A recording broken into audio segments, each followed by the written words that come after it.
बताया गया आपका ये क्लास लेने के लिए। आप सब तो मेरे से उम्र में बहुत बड़े हैं और वक्त में भी बड़े हैं। ये आपका लेकिन मैं कुछ आपका विनय है। जो मेरा डेफिनेटली सुनने जो को। मैं भी जो मैंने जो भी सुना है वो मैं कुछ बोलने का प्रयास करूंगा। मुझे बताया गया था कि तीसरे स्कंद के 9वें अध्याय से के पहले श्लोक से शुरू करना है, तो मैं शुरू करूंगा। अ, तीसरे तीसरे स्कंद के 8वें अध्याय में जब ब्रह्मा जी गर्भोदक्ष विष्णु का वो दर्शन करते हैं उनके सामने, क्योंकि उन्होंने एक शब्द सुना था जब उनका निर्माण हुआ था, तप। तो वो तप करने लगे और उनको उसके आगे कुछ नहीं पता था। उसके बाद भगवान उनके ध्यान में आते हैं और अपना दर्शन देते हैं।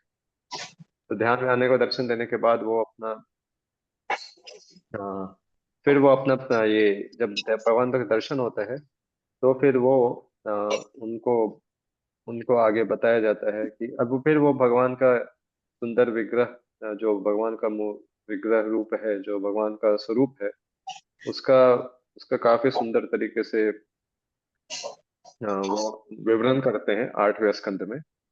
और अंतिम में जाके वो वो वो अभी अपने सेवा के बारे में सोच रहे हैं, क्योंकि उनको जो सेवा दिया गया है वो बहुत ही गंभीर सेवा है।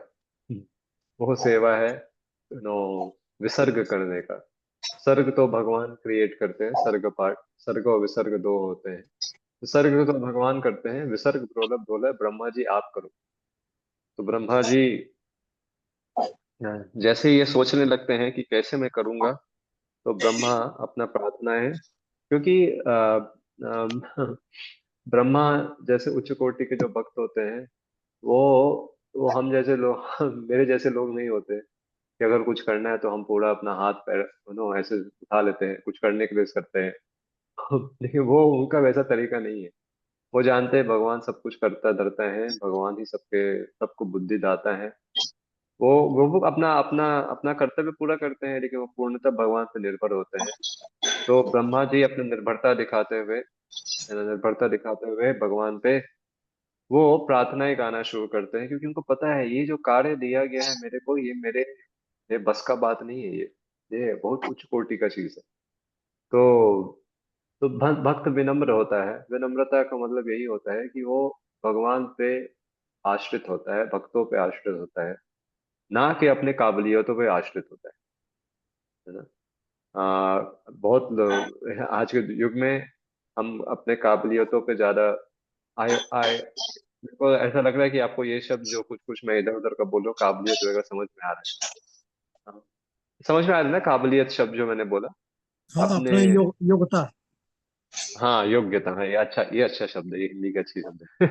अपने योग्यता पे ज्यादा भरोसा होता है, अपने स्किल्स पे ज्यादा भरोसा होता है, ना कि ना कि हमें भगवान पे भरोसा होता है। लेकिन ब्रह्मा जी जानते हैं कि ऐसा नहीं होने वाला। मेरे मेरे स्किल के ऊपर का है ये मेरे शक्ति के ऊपर का चीज है। तो वो ब्रह्मा जी अपने प्रार्थनाएं गाना गाना शुरू करते हैं। तो अभी यह जो पूरा पूरा अध्याय है, ये कुछ नहीं बट ब्रह्मा जी की प्रार्थनाएं हैं। तो ये प्रार्थनाएं ये हमें, अगर हमें, जैसे कि ब्रह्मा जी की तो स्ट्रेट गुरु और माता पिता दोनों ही भगवान हैं, गर्भोदक्ष है, विष्णु है। हाँ, वैसे ही हमें भी अगर जब कोई सेवा मिलती है तो हमें हमें भी ऐसा ही विनम्रता का भाव रखना चाहिए। हमें ये नहीं लगना चाहिए ये सेवा ये तो मैं कर ही सकता हूँ, ये क्या है, ये तो पहले भी किया है, मैंने कितना किया है, कर ही सकता हूँ, कर सकता हूँ, कृपा नहीं प्राप्त कर। नो, सेवा पूरा होना और कृपा प्राप्त करने में अंतर होता है। हाँ, सेवा तो कैसे भी पूरा किया जा सकता है। जैसे कि अगर आप में से कोई भक्त हैं, प्रभु जी या माता जी, अगर भगवान के लिए भोग बनाते हैं, भोग तो बनाना सब कोई बना सकता है। भोग बनाने में क्या है, कोई बड़ा बात थोड़ी। भोग तो बना सकता है, लेकिन भगवान का कृपा प्राप्त कर रहा है या नहीं, ये तो बहुत बड़ा बात है। हाँ, हम आरती तो कर सकते हैं भगवान का, कुछ बड़ा प्रचार भी कर सकते हैं, बुक डिस्ट्रीब्यूशन भी कर सकते हैं, सब कर सकते हैं, इसमें कोई सब भक्ति तो बच्चा भी कर सकता है। लेकिन कृपा प्राप्त करता है कौन, ये एक बहुत ही क्वेश्चनेबल चीज है। क्योंकि कृपा प्राप्त करने के लिए हमें हमें ना हमें एक पात्रता चाहिए होता है। वो पात्रता विनम्रता है, जो कि ब्रह्मा जी इस इन अध्याय में अपना विनम्रता शो कर रहे हैं। क्योंकि आ, वो भगवान पे पूर्णतः निर्भर है। वो अपने भगवान पे पूर्णतः निर्भर है। और वो भगवान वो चाह और वो निर्भर है। और उनकी निर्भरता बच्चे की निर्भरता की तरह नहीं है। बच्चा एक निर्भर होता है अपने माँ बाप के, क्योंकि असहाय होता है। वो उसको कुछ कर ही नहीं सकता अपने से। भक्त ऐसा निर्भरता नहीं होता, वो असहाय होता नहीं है, लेकिन अपने आप को मानता है। क्यों भाई? उसको विनम्रता कहते हैं। तो अभी ब्रह्मा जी भगवान के मानस पुत्र, भगवान भगवान के सीधे पुत्र है। हाँ, उनका कोई माता नहीं है। उनका जन्म किसी किसी पुरुष और स्त्री के संबंध से नहीं हुआ है। उनका जन्म बहुत ही ऊंचा जन्म है। उनकी बुद्धि, उनकी शरीर हमारे शरीर जैसे बनी हुई नहीं है। उनकी शरीर बुद्धि से बनी हुई है। पूरा शरीर ही बुद्धि का है। हाँ, हमारे शरीर में तो कितना अविद्या है। उनका पूरा शरीर ही विद्या का है, आप ऐसा सोचो। तो वो तो केपेबल है करने के लिए, लेकिन उनका विनम्रता है। ऐसा भक्तों का हमेशा ऐसा ही रहता है। जैसे प्रभुपाद जी, मैं कुछ बोल रहा हूँ अभी, क्योंकि मुझे नहीं पता मैं कितना श्लोक पूरा कर पाऊंगा, वो श्लोकों में ये आ पाएगा या नहीं। पहले बोलो यही, इसी भावना से ये पूरा चैप्टर पढ़ना चाहिए। जो जो जो ये समझ के कि कैसे ब्रह्मा जी अपना विनम्रता दिखा रहे हैं। और दिखा नहीं रहे, वो विनम्र हैं। तो अभी ब्रह्मा जी को बोला गया है आप विसर्ग करो। और ब्रह्मा ब्रह्मा जी को प्रोजेक्ट तो मिल गया है। जब हमें कभी जब बड़ा कुछ जिम्मेदारी मिलती है, तो हमें लगता है देखो, मैं इस लायक था तो जिम्मेदारी दी गई, बाकी को क्यों नहीं दी गई। हम्म। ठीक है, कोई लायक हो सकता है, मान लिया। बहुत बहुत समय तो हमारे हमारे हरे कृष्णा आंदोलन में, अरे कोई रहता नहीं इसलिए भी दे दिया जाता है। कोई है ही नहीं भाई संभालने के लिए, रिस्पॉन्सिबिलिटी आप ही लो प्रभु। इसका मतलब ये थोड़ी है कि हम काबिलियत, तो हम उसके लायक थे। अभी है ही नहीं कोई, अंधों में काना राजा। अंधों में काना राजा भी होते हैं ना। तो बहुत बार तो ऐसा ही होता है, अभी कोई है नहीं, चलो भैया तुम ही करो, तुम ही प्रचार करो, तुम ही बुक बांटो, है ना, तुम ही खप करो, चलो कुछ तो करो, कुछ ना करने कुछ तो होगा। तो भक्त हमेशा अपने आप को इसी स्थिति में मानता है। ऐसा नहीं मानता है कि मैं बहुत ही लायक हूँ, मैं इस लायक हूँ इसलिए दिया गया है। वो तो लायक हो गया तो फिर उसमें गर्व गर्व आ जाता है। गर्व आ जाता है तो फिर वो भगवान का शरण क्यों लेगा। वो तो फिर अपने योग्यता का शरण लेता है। और माया, मतलब माया का शरण लेता है। क्योंकि वो योग्यता मोस्टली, योग्यता तो पूर्ण जन्म के कर्म के हिसाब से आती है, उस पे ही लेता है, वो माया का शरण लेता है। लेकिन यहाँ पे ब्रह्मा जी दिखा रहे हैं कि हमें माया का शरण नहीं लेके भगवान का शरण लेना चाहिए। और ताकि हम भगवान के द्वारा दिया गया प्रोजेक्ट, या गुरु के द्वारा दिया गया कोई कार्य है उसको पूरा कर सके। और का पूरा भी कर सके और कृपा भी प्राप्त कर सके। क्योंकि कृपा प्राप्त करना एक बहुत ही है ना उपयोगी चीज है हमारे, मतलब बहुत ही महत्वपूर्ण चीज है हमारे जीवन। तो मैं शुरू करता हूँ। मैं आपको श्लोक दिखाऊंगा, तात्पर्य भी दिखाऊंगा। आप एक एक करके एक एक कोई एक एक श्लोक और तात्पर्य, एक एक शब्दार्थ और नहीं, अनुवाद और तात्पर्य पढ़िएगा ना। हम पूरा पूरा तात्पर्य पढ़ने वाले हैं हर एक श्लोक का। ऐसा ही करते हैं आपके बाकी क्लास में, या कैसे करते हैं आप बताएंगे तो मैं, हाँ, हरे कृष्ण। या आप। हाँ। सिर्फ तात्पर्य पढ़ते हैं। हाँ तात्पर्य पढ़ते, अनुवाद भी पढ़ते होंगे। नहीं, पूरा अनुवाद आप नहीं समझे। करते प्रभु जी हम। लोकार हाँ अनुवाद भाई सारे पढ़ते हैं। हाँ उसमें जी ठीक है। जो रहता है ना इम्पोर्टेंट चीज, वो हम पढ़ते हम्म हैं। वो जो अंडरलाइन किया हुआ रहता है मैंने time, that we use to read it, hmm, and बाद में फिर आप एक्सप्लेन करते हैं। जी ऐसा करते हैं हम अभी जी तक, ठीक है। कि आप जैसा बोले वैसा। ठीक है ठीक है, मैं देखता हूँ मैं कैसे करता राइट राइट। हूँ तो हाँ, शायद आप लोगों को दिख रहा हो। आप लोगों को दिख रहा है या बड़ा बड़ा कर दो? हाँ तो अभी चैप्टर, तक। जी चैप्टर 9, दिस इज सो ब्रह्मोवाच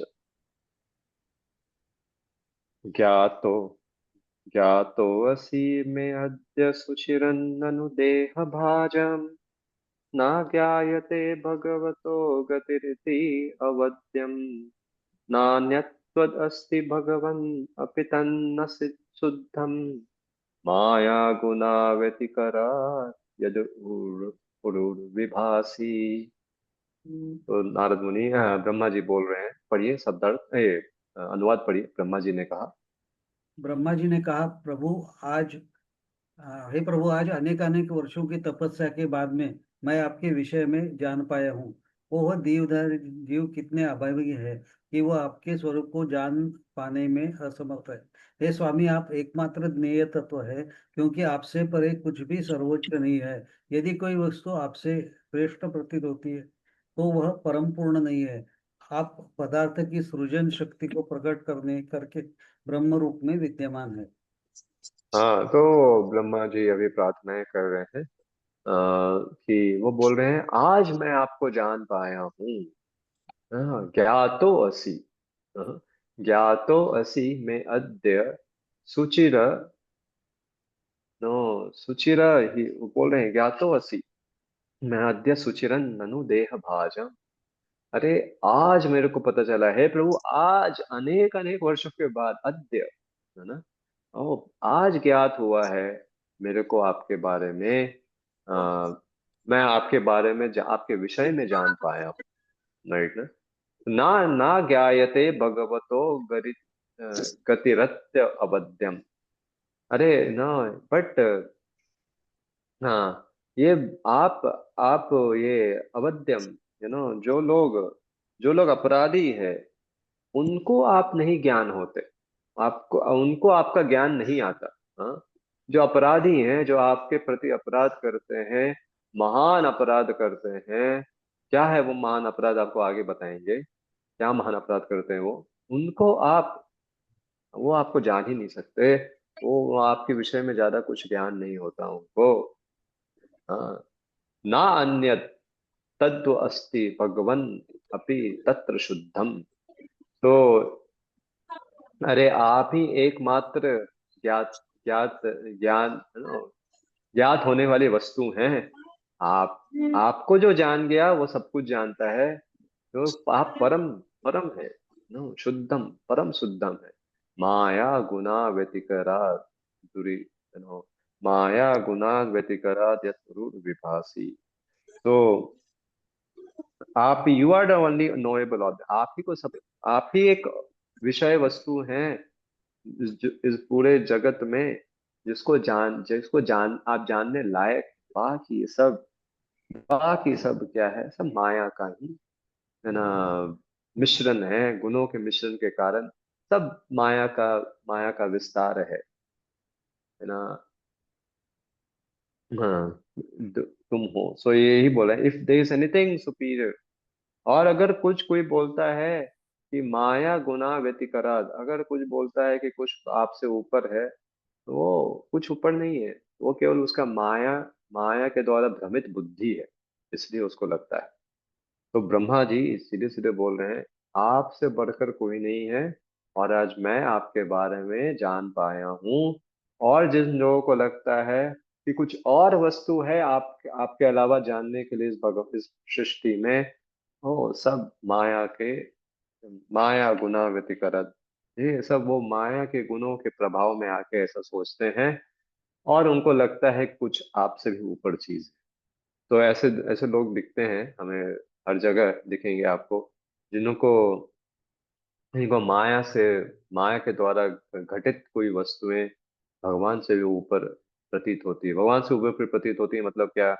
भगवान से भी अधिक आ, भगवान से भी अधिक ज्यादा अट्रैक्टिव होती है ना उनके लिए। वो सब माया के लोग, माया के द्वारा पिसे गए लोग। तो यहाँ पे आ, आप यहाँ से पढ़ेंगे क्या? ये पूरा कोई पढ़िएगा। हाँ तो भगवान ने भौतिक जगत में अनेकानेक अद्भुत विभ्रांतियों को प्रकट करने में अपनी विस्मयकारी भौतिक शक्ति शक्ति लगा रखी है। उसी शक्ति से मोहित सारे बद्धजीव उस परम कारण को जानने में असमर्थ है। इसलिए बड़े से बड़े विज्ञानियों तथा दार्शनिकों को अद्भुत नहीं माना जा सकता। वे अद्भुत इसलिए लगते हैं क्योंकि वह भगवान की मोहिनी शक्ति के हाथों के खिलौने हैं। मोहवश सामान्य जन परमेश्वर के अस्तित्व से इनकार करते हैं और मोहिनी शक्ति के व्यर्थ के उत्पादों को परम रूप में स्वीकार करते हैं। हरे कृष्णा। हाँ जी। तो आप ये तो आप लोग अच्छे से समझ सकते हैं। आप लोगों ने तो अच्छे से देखा होगा अपने जीवन में। कितने लोग आपके जीवन में आए होंगे जो कि भगवान की मोहिनी शक्ति के व्यर्थ के उत्पादों को परम के रूप में स्वीकार करते हैं। वो क्या करते हैं वो लोग? वो तो वो हम इंग्लिश में बोलते हैं ना, money money money sweeter than Honey. तो उनके लिए अर्थ जो है वो तो भगवान से भी ऊपर है। वो परम, वो सोचते हैं अर्थ है, पैसा है, अरे सब कुछ है ना। अरे अर्थ है तो हेल्थ है, अर्थ है तो जन है, अर्थ है तो शक्ति अर्थ है तो डिग्री भी है। तो सब है ना। अर्थ है तो सब है। उनको उनको लगता है भगवान वो भगवान से भी ऊपर का चीज है। इसलिए वो अर्थ के पीछे भागते हैं, है ना, भगवान के पीछे नहीं। तो ऐसे लोग या फिर कोई वैज्ञानिक, दार्शनिक, इनको अद्भुत प्रभा लिख रहे हैं, है ना। अरे उसी शक्ति से मोहित सारे बद्ध जीव इसलिए उस परम कारण को जानने में असमर्थ है। इसलिए बड़े से बड़े वैज्ञानिक तथा दार्शनिकों को अद्भुत नहीं माना जा सकता। अरे वो अद्भुत नहीं, वो तो भगवान के माया शक्ति के खिलौने हैं। हाँ। वो भगवान के माया शक्ति को ही, भगवान की माया शक्ति मतलब क्या? वो आपने अभी पढ़ने वाले होंगे, पढ़ा होगा आपने, 23 जो धातुएं हैं, महतत्व प्रधान, वो उनको ही खेलते हैं। हाँ, उनको ही खेल खेल के कुछ नया बनाते हैं, कुछ तोड़ते हैं, उसमें ही लगे रहते हैं। जैसे एक बच्चा, बच्चा को अगर आपने देखा होगा, वो बिल्डिंग ब्लॉक्स देते हैं, है ना, खेलने को। बिल्डिंग ब्लॉक्स जैसे कुछ बनाता है वो प्लास्टिक का, वो बच्चा उसी में व्यस्त रहता है। अरे वो कुछ वो भी वो उस बिल्डिंग ब्लॉक से बड़ा बिल्डिंग बनाता है, या ट्रेन बनाता है, या ट्रक बनाता है। क्या फायदा? क्या हमें कुछ उसे लगता है क्या? बच्चा का कार्य है वो।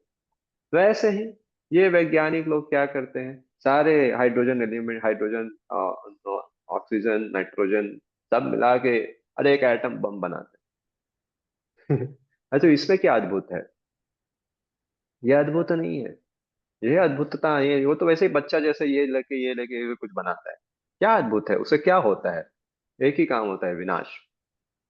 और वो भी पूरा विनाश नहीं, वो भी भगवान के ही अधीन है।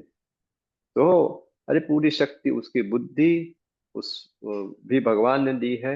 उस जो वो जो एलिमेंट जो जोड़ रहा है उसमें भी शक्ति भगवान ने दिया है। सब कुछ भगवान ने दिया, उसके हाथ में शक्ति, उसके उसमें उसके सोचने का एबिलिटी सब भगवान का है। और कुछ तो माया के चीजों खेल खेल के कुछ बनाता है। और जो माया से विमोहित विमोहित लोग हैं, उन पे ताली बजाते हैं, हाँ बहुत अच्छा क्या बनाया है ना। और इसके ही पीछे रहते हैं। तो अभी आगे प्रभुपाद जी बहुत सुंदर लिखते हैं, पढ़िए परम कारण।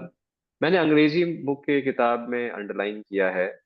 मैं अभी यहाँ पे रन टाइम अंडरलाइन कर रहा हूँ आपके उस हिसाब से। पढ़ेंगे ये? क्या पढ़ते रहिए, मैं आपको बताता हूँ ये यहाँ तक। भक्तों तथा परम उनकी का परंपरा परम कारण, परम कारण भगवान को। कारण भगवान की उनकी अहैतिक कृपा के द्वारा ही जाना जा सकता है। जो ब्रह्मा जी से शुद्ध भक्तों तथा उनकी शिष्य परंपरा के शुद्ध भक्तों को ही प्रदान की जाती है। ब्रह्मा जी एकमात्र तपस्या करने से ही गर्भोदकशाही विष्णु का दर्शन कर सके और उस साक्षात्कार के द्वारा ही वे भगवान को यथारूप में समझ सके। ब्रह्मा जी भगवान के भव्य सौंदर्य तथा ऐश्वर्य को देखकर अत्यधिक तुष्ट थे और उन्होंने यह स्वीकार किया कि वे अतुलनीय है। हम्म। वो अतुलनीय है। तो ये भगवान को समझने का, भगवान को प्राप्त करने का यही तरीका है।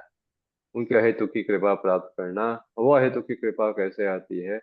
जब हम ब्रह्मा जी के परंपरा में आते हुए, श्री गुरु शिष्य परंपरा में हम जुटते हैं और सेवा करते हैं, और नो भगवान के का ज्ञान, भगवान के प्रति जो भक्तिमय ज्ञान है वो प्राप्त करते हैं। तो यहाँ पे प्रभुपाद पुष्टि करते हैं कि इसकी पुष्टि भगवत गीता में बताई गई है, परम दृष्टवा निवर्तते। बट वे मूर्ख जो भगवान के परम सौंदर्य, पढ़ेंगे, हाँ, ये पूरा वे पढ़िए यहाँ पे। वे मूर्ख मनुष्य जो भगवान के परम सौंदर्य तथा ऐश्वर्य को खोजने का प्रयास नहीं करते, उन्हें यहाँ पर ब्रह्मा जी द्वारा धिक्कारा गया है। यह तो अनिवार्य है कि प्रत्येक मनुष्य ऐसे ज्ञान के लिए प्रयत्नशील रहे, और यही यदि वह ऐसा नहीं करता तो उसका जीवन व्यर्थ कहा जाता है। भौतिक दृष्टि से कोई भी वस्तु जो कि सुंदर तथा ऐश्वर्यमय है, उन जीवों के द्वारा भोगी जाती है जो कौवों से तुल्य है। कौवे सदैव फेंके हुए कूड़े से चारा चुगने में लगे रहते हैं, किंतु हंस कौवों से मेल जोल नहीं करते। प्रत्युतः वे सुंदर उद्यानों से घिरे कमल के फूलों से युक्त पारदर्शी सरोवरों में आनंद लेते हैं। कौवे तथा हंस दोनों ही जन्म से पक्षी है, परंतु उनके स्वभाव एक जैसे नहीं है। हम्म।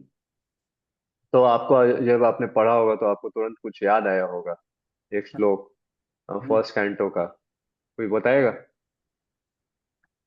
अ, हाँ। निर्मन्ति हम्म। हाँ हाँ, तद्वाग बोलिए। विसर्ग तद्वाग हाँ, विसर्ग तदवाग। जी हाँ, बोलिए बोलिए। तस्मिन् प्रतिश्लोकमबद्धवत्यापि न भावा। न यत्त्वच चित्रपदं हरेर्यश। हाँ, ये नेक्स्ट वाला श्लोक है, इसका नेक्स्ट वाला श्लोक। हाँ, इसका नेक्स्ट वाला है। कौन सा? हाँ, नेक्स्ट वाला 1512 तद्वाय वो है। हाँ, तद्वायसम तद्वायसं तीर्थमुशन्ति तीर्थमुशन्ति मानसा। सन्ति मानसा, ना ना न यत्र हमसा न न यत्र निर्मन्ति हंसा शिक्षय। निरमन्ते इत्युक्षया। उस, हाँ, वो शिक्षया, ये वाला श्लोक है। देखिए, न यद्वचश्चित्रपदं हरेर्यशो जगत् पवित्रं प्रगणित कर्हिचित् तद्वायसं तीर्थमुसन्ति मानसा न यत्र हंसा निर्मन्त्यो शिक्षया। तो यहाँ पे ही बोला गया है, दो तरह के लोग हैं। एक वायसम तीर्थ वाले, ये जो कौवों को बोला गया है, और एक हम्स, ये ना यत्र हमसा निर्मन्युत कुशिक्षया। तो हम जो हंस जैसे लोग हैं, वो वो वायस तीर्थ पे नहीं जाते जहाँ पे कौवे लोग बैठे रहते हैं या कौवे जैसे लोग बैठे रहते हैं। मतलब क्या, वो भक्तों भक्तों को हंस माना गया है। भक्त लोग वो वायस तीर्थ पे नहीं जाते जहाँ वो उन चीजों के पीछे नहीं पड़ते, भौतिक वस्तुओं के प्रति आकृष्ट नहीं होते। वो कि भौतिक वस्तुएं क्या हैं, वो वही है। जैसे कौवे बैठे रहते गार्बेज के चेन पे, वो उन पीछे उन चीजों के पीछे नहीं भागते। कौवे सदैव फेंके हुए कूड़े से चारा चुगने में लगे रहते। तो वैसे ही जो मनुष्य भगवान के परम सौंदर्य के को खोजने का प्रयास नहीं करता, वो क्या है, उसका जीवन व्यर्थ है। क्यों व्यर्थ है? श्रम एवं ही केवलम, यही बताया गया। वो श्रम एवं ही केवलम ही है। अरे भले ही वो बड़ा कोई पीएचडी बन जाए, बड़ा कंपनी का मालिक बन जाए, ना वो बहुत बड़ा घर हो, उसका सब जीरो है ना? क्यों जीरो है? भगवान को नहीं जानता, भगवान के पीछे नहीं भागता, भौतिक चीजों के पीछे माया के पीछे भाग रहा है।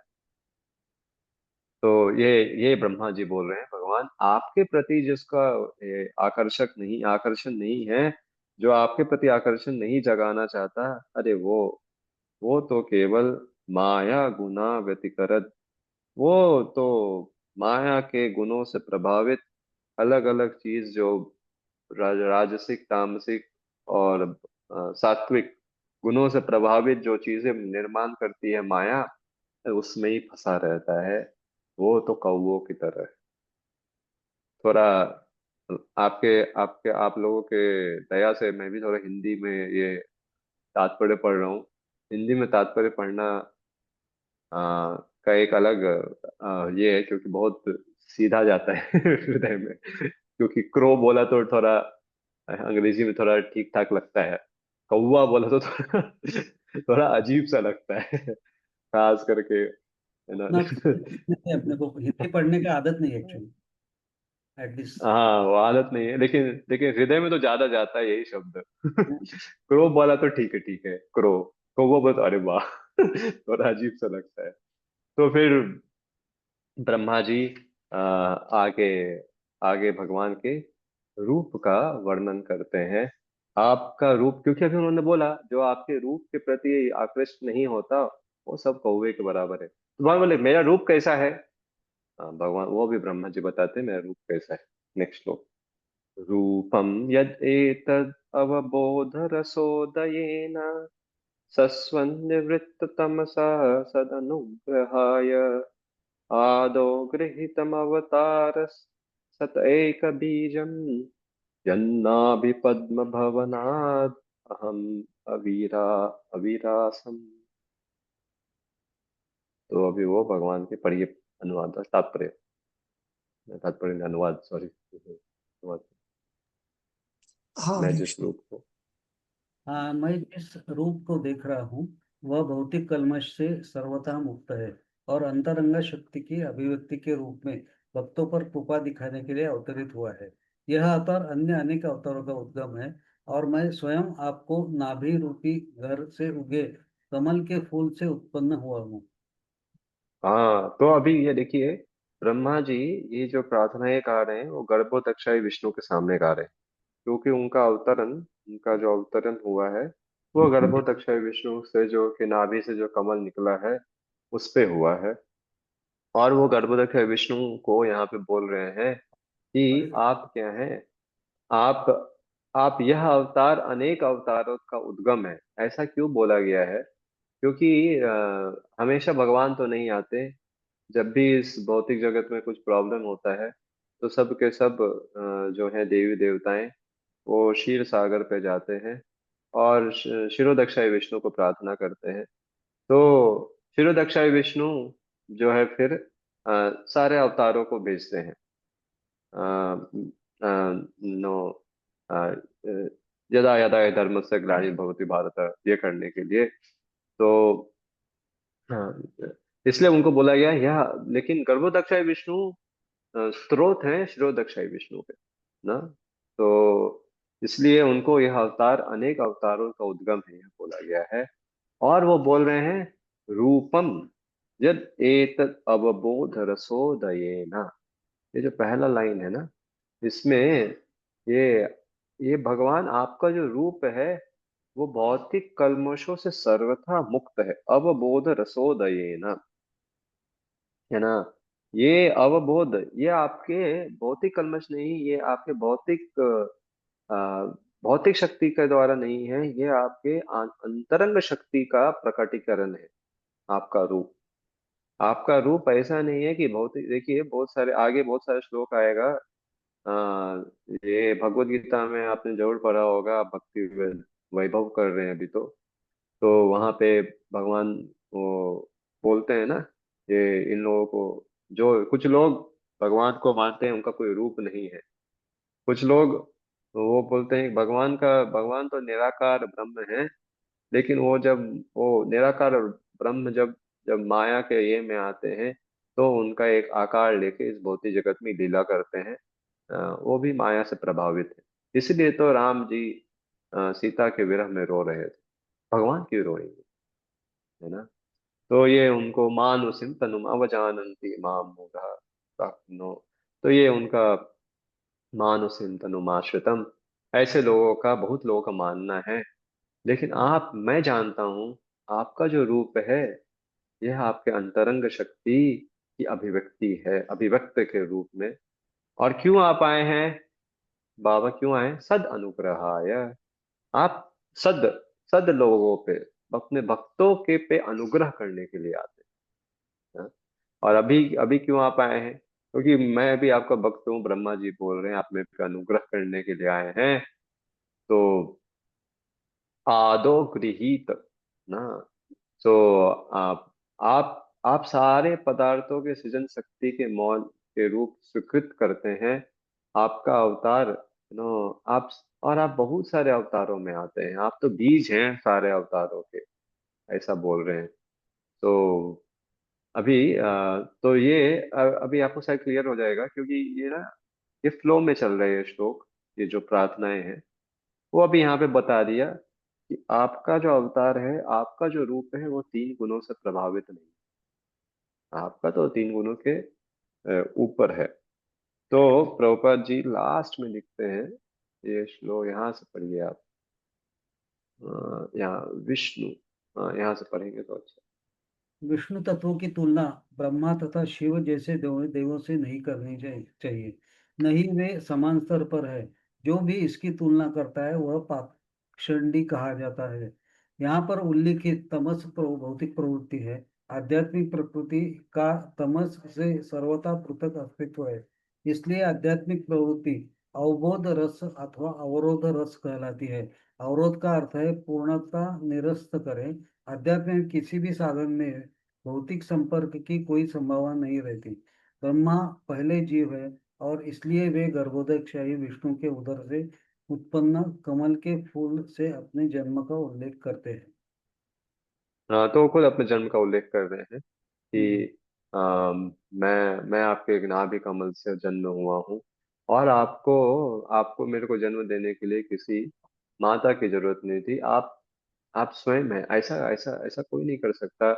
ऐसा कोई कोई देवी देवता, ब्रह्मा शिव जी, ऐसा कोई नहीं कर सकते। वो सब के सब भगवान पे निर्भर हैं, या फिर उनके भौतिक शक्ति, उनके उनकी शक्तियों पे निर्भर हैं। लेकिन भगवान शक्तियों के स्रोत हैं। हाँ? तो ब्रह्मा तथा विष्णु, ये तीनों देव रजो सत्व तथा तमोगुण के अधिष्ठाता हैं, और गर्भोदय विष्णु से उत्पन्न होते हैं। तो जब भी ये तीन महेश बोले जाते हैं, ब्रह्मा विष्णु महेश, वो विष्णु शिरोदक्षाई विष्णु को जनरली बोला जाता है। हाँ? वो गर्भोदक्षाई विष्णु के बारे में नहीं बात किया जाता है। गर्भोदक्षाई विष्णु तो बहुत ही ऊंचे हैं।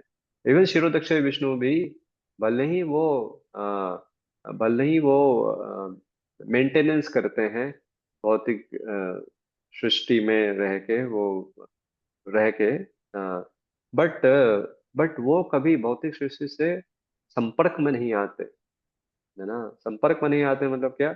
उनका कोई उनमें कोई विकार नहीं आता, है ना। उनमें कभी इस भौतिक सृष्टि से संपर्क में आने, में रहने के कारण ऐसा नहीं, विकार नहीं आता। वो हमेशा सत्व गुणों, शुद्ध सत्वों में, प्रस्थापित रहते हैं। लेकिन ऐसा जो बोल लेते हैं लोग कि ब्रह्मा विष्णु महेश ये तो सब एक ही हैं, अरे ये लोग सब पाषंडी हैं। ये पाषंडी हैं। ये लोग, एक श्लोक भी है इसमें ही बोलते हैं। तो इसलिए यहाँ पे बहुत ही क्लियरली बोला जा रहा है कि अ, हमें कभी भी, ब्रह्मा जी सिर बता रहे हैं, हमें कभी भी ऐसा नहीं सोचना चाहिए कि आपके भगवान का जो रूप है वो जैसे कि ब्रह्मा और शिव जी के रूप के तरह है। क्योंकि ब्रह्मा जी का शरीर जो है, वो एक तरह से आप देखो तो वो चिन्मय शरीर नहीं है, है ना।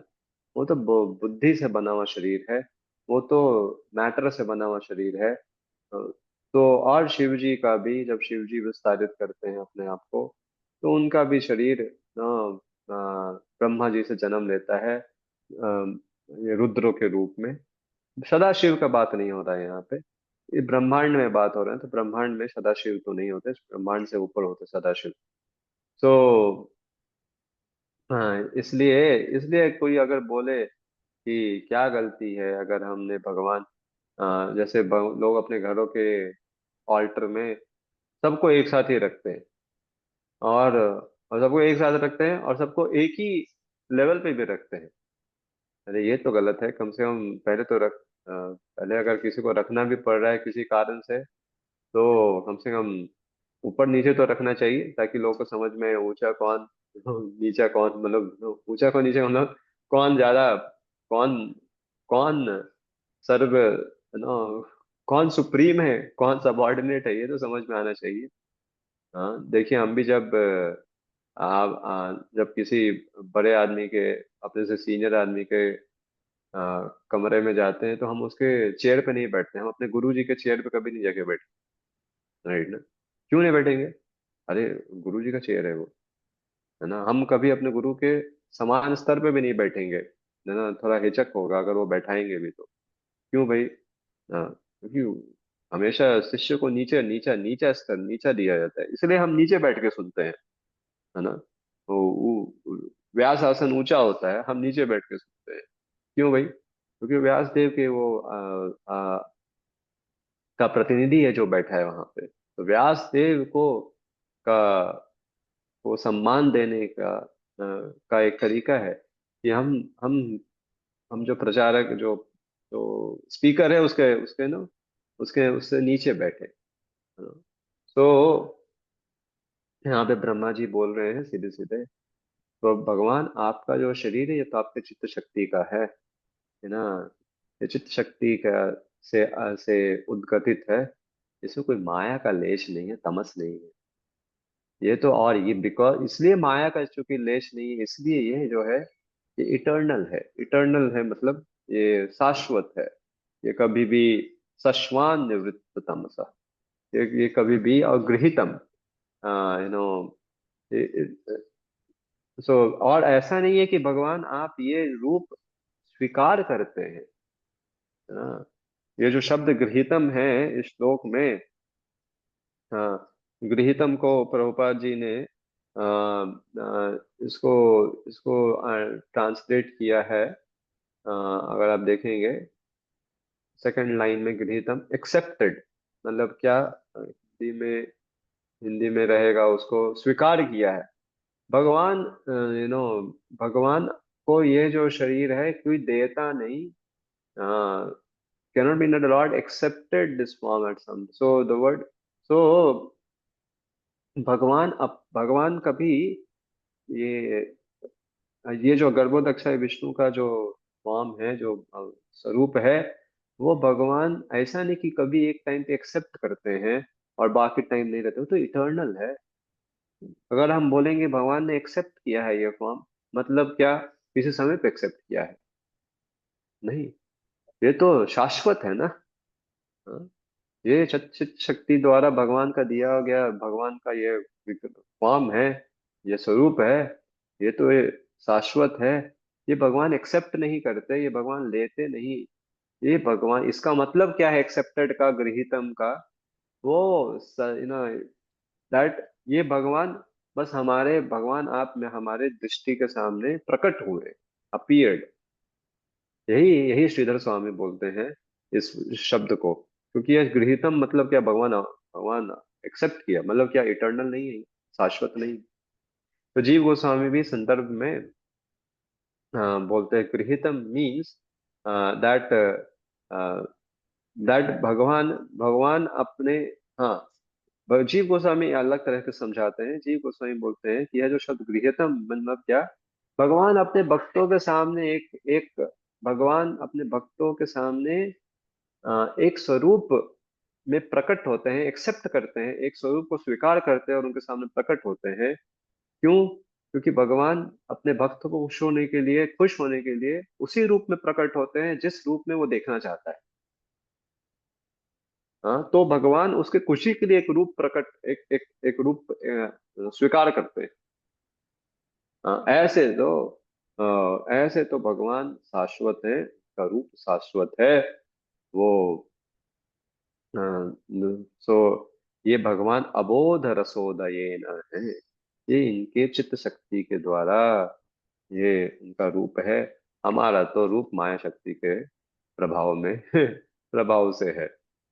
तो आगे वो, अभी ये जो है केवल प्रार्थना ही है, तो ये पूरी चैप्टर ही प्रार्थना है। तो मैंने आपको बताया नहीं पहले, ये जो पहले 5 श्लोक हैं इस चैप्टर के, उसमें ब्रह्मा जी भगवान के रूप का ही वर्णन कर रहे हैं। फिर 6 से 10 जो श्लोक नंबर रहेगा, 6 श्लोक से 10 नंबर, वह बताते हैं कि कैसे बद्ध जीव का क्या क्या हाल है इस दुनिया में। फिर 11 से 13 बताते हैं कैसे भगवान अपने बहुत तरह के भक्तों से कैसे आदान प्रदान करते हैं। फिर 14 से 19 ब्रह्मा जी खाली नमस्कार देते हैं अपने, नमस्कार, ओबेसेंसेस, नमस्कार करते हैं भगवान को। और फिर 22 से 25 वो भगवान को अपना ये रिक्वेस्ट, उनका जो रिक्वेस्ट है, रिक्वेस्ट मतलब उनका जो रिक्वेस्ट को प्रार्थना। क्या बोलेंगे हिंदी, हाँ अपनी हाँ, थैंक यू, अपनी प्रार्थनाएं अनुरोध। अर्पण करते हैं, मतलब हाँ अपना अनुरोध प्रकट करते हैं। प्रार्थना प्रार्थना तो पूरा चैप्टर ही है। अपना अनुरोध प्रकट करते हैं। वो अनुरोध बहुत ही सुंदर अनुरोध है। वो 22 से 25 है, वो लास्ट चैप्टर, लास्ट श्लोक है इस चैप्टर के, इस अध्याय का।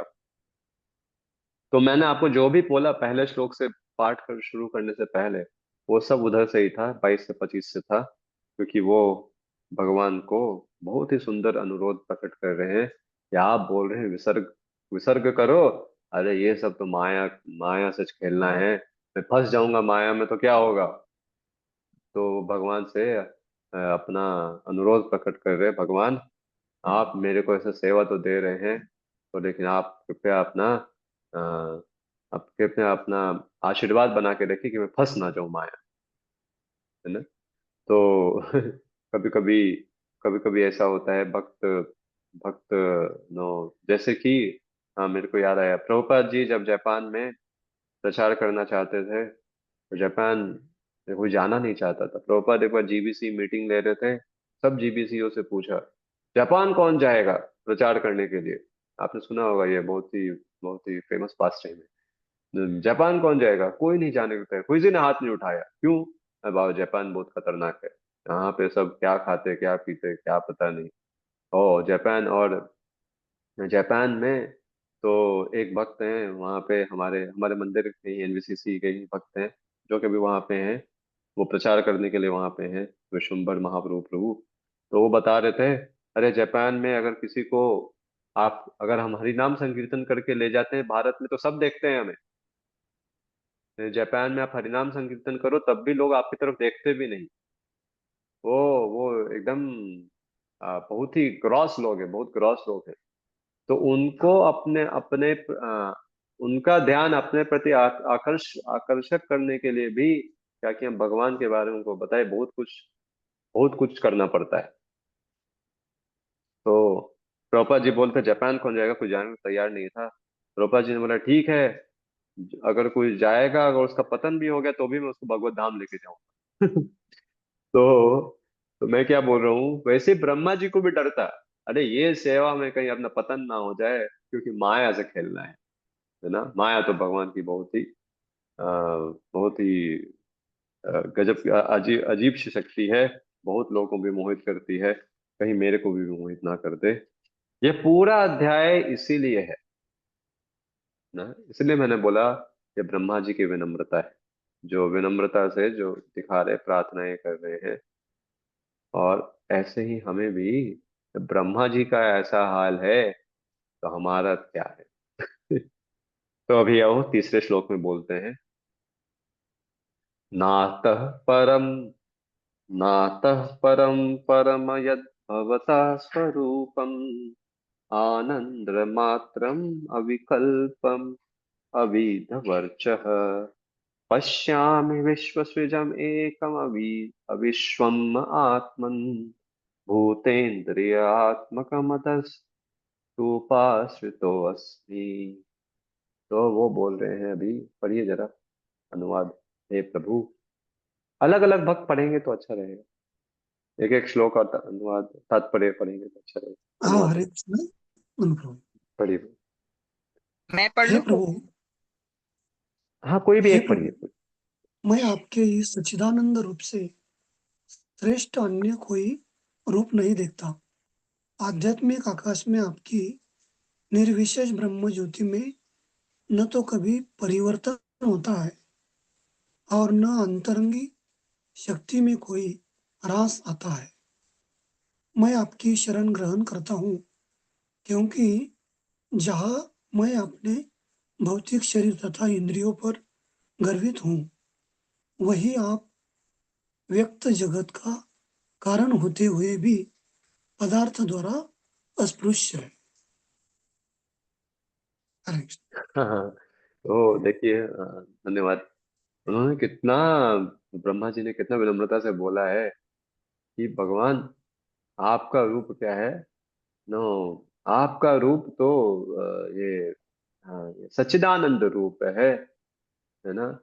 तो वो तो आनंद मात्रम, ना अविकल्पम, नो। और वो तो केवल आपका जो रूप है केवल आनंद मात्रम है, आनंद से भरा पड़ा है, सच्चिद आनंद है शरीर आपका, तो आपका रूप। और अविद्ध वर्चः, नो, ये और अविकल्प, नो, अविकल्पम और अविद्ध वर्चः।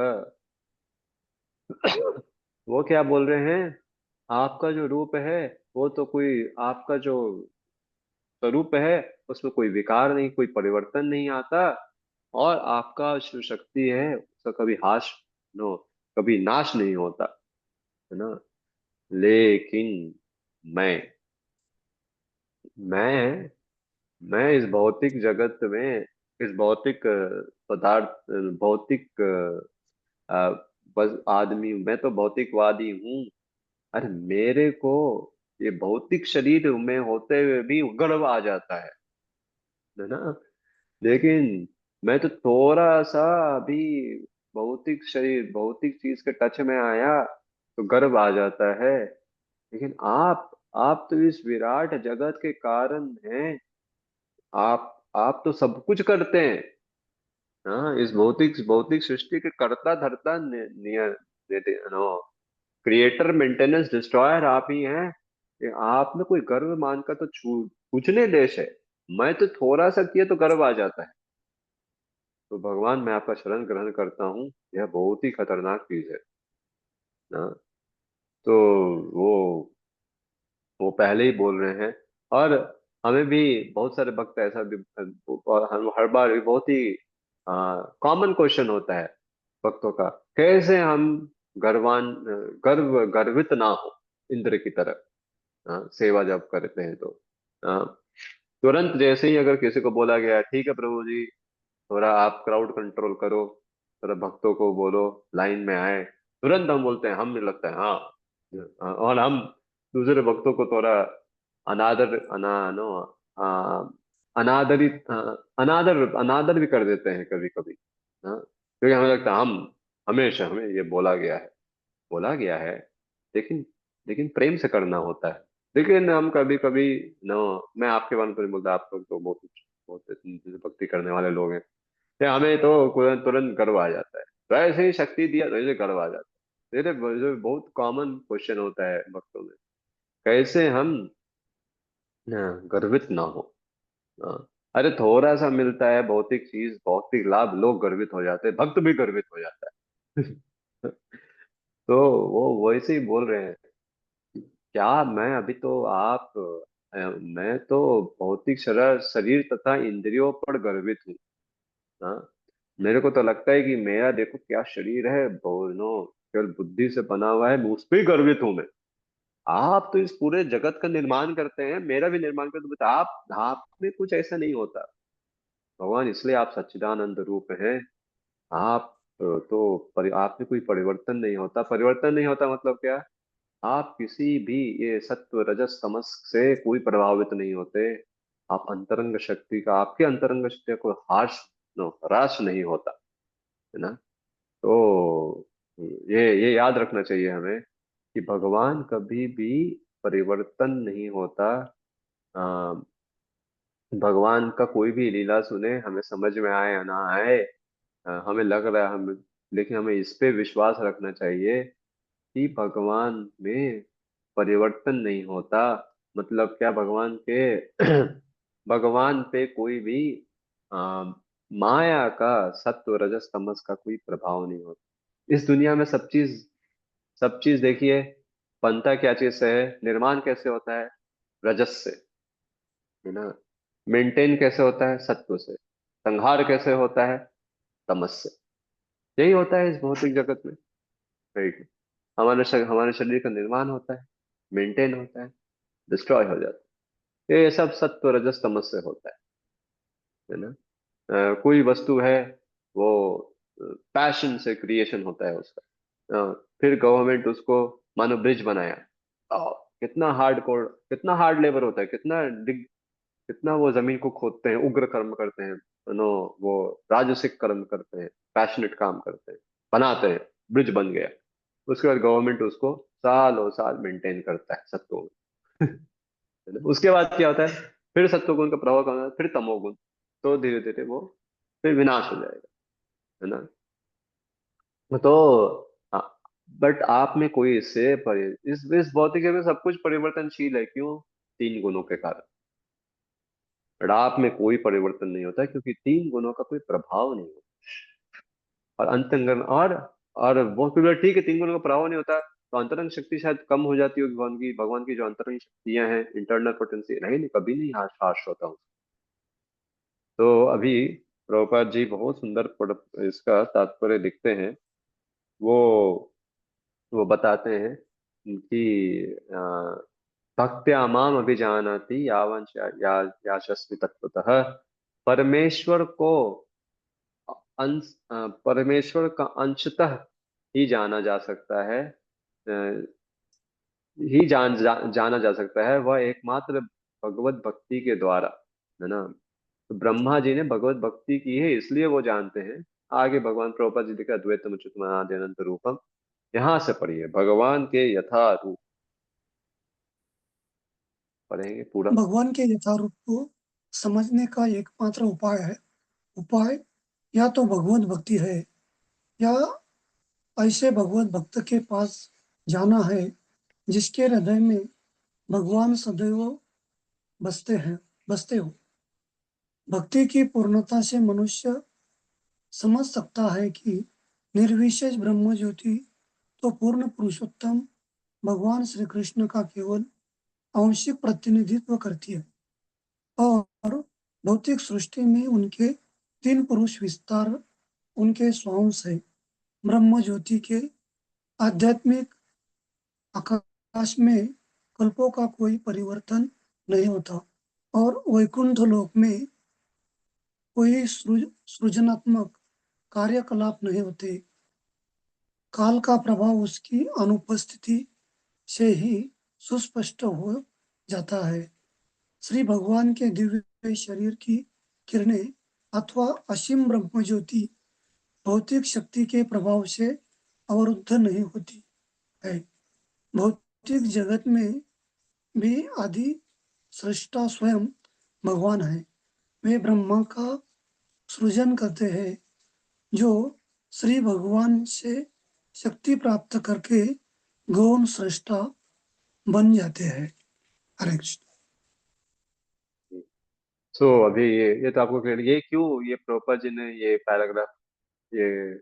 पैराग्राफ क्यों लिखा है, यही बताने के लिए। ये जो दो शब्द मैंने आपको बताया, अविकल्पम, नो, अविकल्पम मतलब क्या, उसमें कोई चेंज नहीं होता। और अविद्यवर्चः, कोई उनके रूप का, स्वरूप का, उनके अंतरंग शक्ति का ह्रास नहीं होता। और जो एक और शब्द है वो आनंद मात्र। भगवान हमेशा आनंद में रहते हैं। ये कुछ लोग जो दूसरे धर्मों के लोग हैं, वो भगवान को कभी कभी ऐसा दिखाते हैं कि भगवान ऐसे बैठे हैं, बहुत टेंशन में है, इतना निर्माण किया है, वो बेचारे थक गए, अभी निर्माण किया, लेकिन भौतिक जगत जो है उनके कंट्रोल से बाहर चला गया है, इसलिए ये सब बुरा भी होता है यहाँ पे। लेकिन अभी भगवान कंट्रोल में नहीं है, इसलिए भगवान को बहुत टेंशन है। ऐसा ऐसा ऐसा एक बार जैसे कि एक बार जैसे कि एक माता जी थी, प्रभुपाद जी के शिष्य शिष्य थी वो। तो जादू रानी माता जी, शायद, हाँ जादू रानी माता जी की। तो एक बार वो प्रभुपाद जी ने उनको बोला गोवर्धन लीला का पेंटिंग बनाओ, वो बहुत अच्छा पेंटिंग बनाती थी। तो वो पेंटिंग बनाया उन्होंने, और उसमें क्या किया, उसमें भगवान का नो एकदम ऐसा बाइसेप्स ट्राइसेप्स वाला फोटो बना दिया। तो प्रभुपाद जी को दिखाया, प्रभुपाद जी बहुत हंसे, बोले अरे भगवान को भगवान को कुछ बाइसेप्स ट्राइसेप्स नहीं चाहिए भाई, गोवर्धन उठाने के लिए। ये सब तो भगवान पूरा प्लेनेट उठाते हैं, पूरा ग्रह उठाते हैं, है ना, अपने शक्ति से। ये तो मशरूम को जैसे बच्चा उठाता है वैसे भगवान ने उठाया है। तो ये तो इसलिए भगवान को, इसलिए हमें ये नहीं सोचना चाहिए, हम भगवान को कभी कोई कष्ट नहीं होता, आनंद मात्र में भगवान हमेशा आनंद में रहते हैं। इसलिए तो उनके जगत को बोला जाता है वैकुंठ, जहाँ कोई कुंठ नहीं है। अब भगवान को ही कुंठ हो गया तो उनके जगत को वैकुंठ कैसे बोलेंगे हम? सिंपल सा बात है। तो वो आनंद रूपम है, हमेशा आनंद में रहते हैं, और जो भी उनके भक्त भी आनंद में रहते हैं, उसका स्मरण कर करके। सो हाँ, तो ये यहाँ पे भगवत जी, यही ब्रह्मा जी ने बोला है कि आपका जो रूप है भगवान, वो तो कभी बदलता नहीं, वो कभी नाश नहीं होता उसका, वो हमेशा ही आपके ये आप हमेशा ही तीनों गुणों के आप परे रहते हैं। भले ही कुछ लोग बोलते हैं कि नो, कि आपका जो मेन रूप है वो तो निराकार ब्रह्म है, नो, जिसमें कि कोई विभिन्न, कोई भी आ, आप कोई क्वालिटीज नहीं है उसमें, तो ब्रह्म में सब निराकार एक समान है ना। तो भगवान तो इसलिए ब्रह्मा जी यहाँ पे बोल रहे हैं ऐसा नहीं है, भगवान का रूप है भाई, वो आनंद मात्रम है, ब्रह्मन में थोड़ी आनंद है, हाँ? निराकार ब्रह्म में थोड़ी आनंद है, कि भगवान आपका रूप तो आनंद मात्रम है, और कभी बदलता नहीं, और वो परम है। सो और तो और आपका रूप में ब्रह्मन, ब्रह्मणो ही प्रतिष्ठा हम, ब्रह्मन जो निराकार, जो तेज है, वो आप में ही प्रतिष्ठित है। ऐसा नहीं कि आपका रूप ब्रह्मन में प्रतिष्ठित है। हाँ, ये आपको शायद क्लियर हो जाना चाहिए। ये क्लियर ही होगा आपको कि ब्रह्मन जो है, जो ब्रह्म तेज है, वो जो जो जो मायावादी और जो निर्विशेषवादी लोग जाना चाहते हैं, अरे वो तो, हाँ, वो सोचते हैं कि ब्रह्मन ही सबसे ऊंचा है। नहीं, ब्रह्मेति परमात्मेति भगवान इति शब्दते, आपका जो भगवान जो का जो स्वरूप है उसमें ही ब्रह्म भी है। आप ब्रह्म में नहीं हैं, और आप पे कोई किसी भी तरह का समय का कोई प्रभाव नहीं होता, समय का प्रभाव नहीं होता, मतलब क्या, कोई हार्श नहीं होता, ह्रास नहीं होता। देखिए समय के साथ सब कुछ का नो समय के साथ सब कुछ नष्ट होता है, लेकिन भगवान को समय से कुछ नहीं होता। समय, भगवान तो बोलते हैं कालोस्मि, मैं ही समय हूँ। यू नो, वैकुंठ जगत में समय है, बट समय का यह रूप नहीं है कि वो सबको नाश करे, नहीं। तो हाँ, ये हमारे आचार्यगण सीधे सीधे दिखते हैं कि भगवान जो है, भगवान को समय, भगवान तो काल के अधिष्ठाता हैं, काल के अधीन नहीं है। सो ये, लेकिन भगवान एक जगह पूछते हैं दैट अरे अ, ब्रह्मा जी, आप मेरे को क्यों इतना प्रार्थना कर रहे हो? बट आप भी तो सृष्टि का निर्माता हो ना, आप मेरे को बोल रहे हो विश्व सृजम, मैं जो वो एक जो भगवान जो मैं भगवान ये मैं आप मेरे को विश्व सृजम बोल रहे हो, क्योंकि मैं सृष्टि का निर्माता हूँ। ये आप भी तो सृष्टि का निर्माण करते हो ना।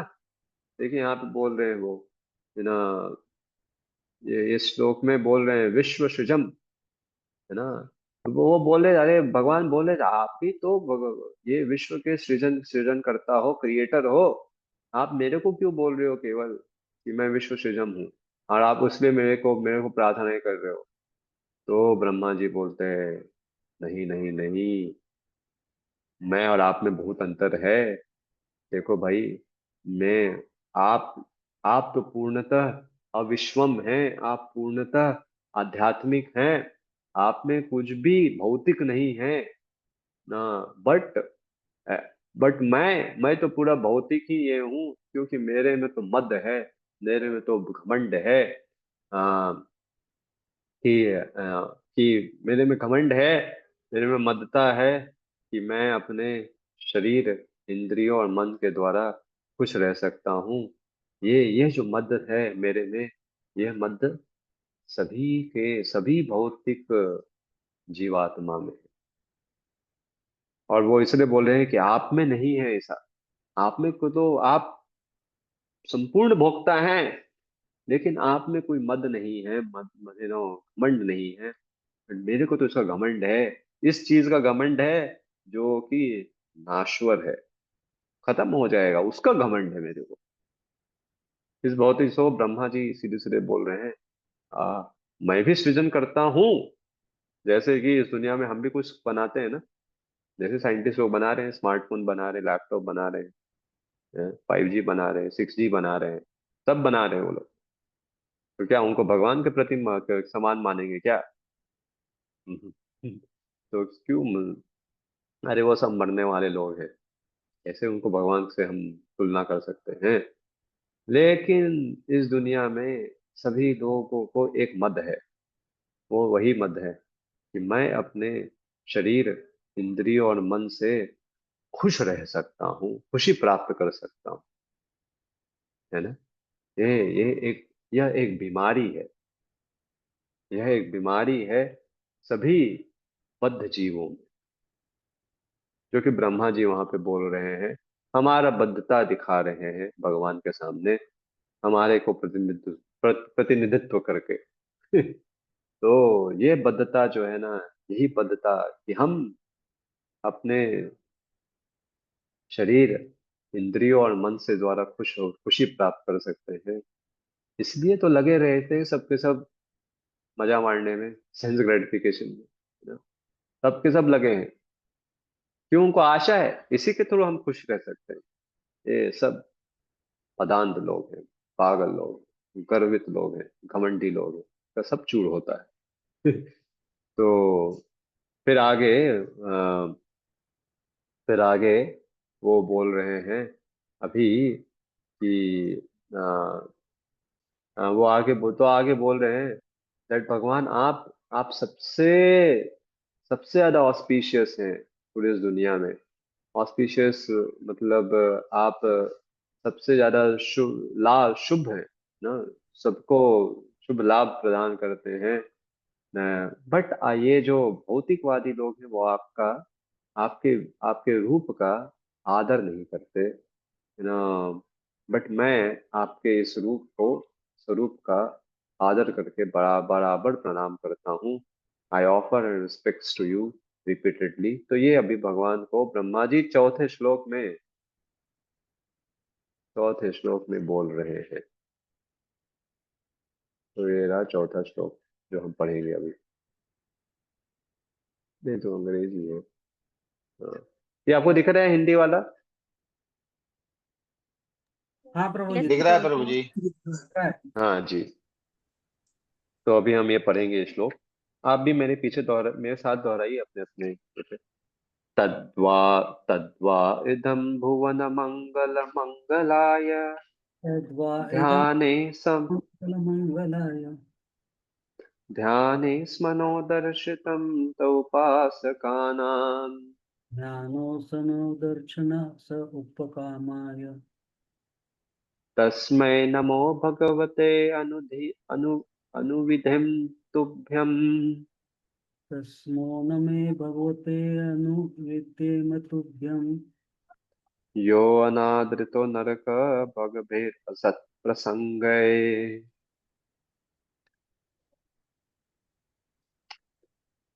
ठीक है। अभी वो माता जी जो पिछली बार बोले थे पढ़ने के लिए, वो पढ़ेंगे तो अच्छा।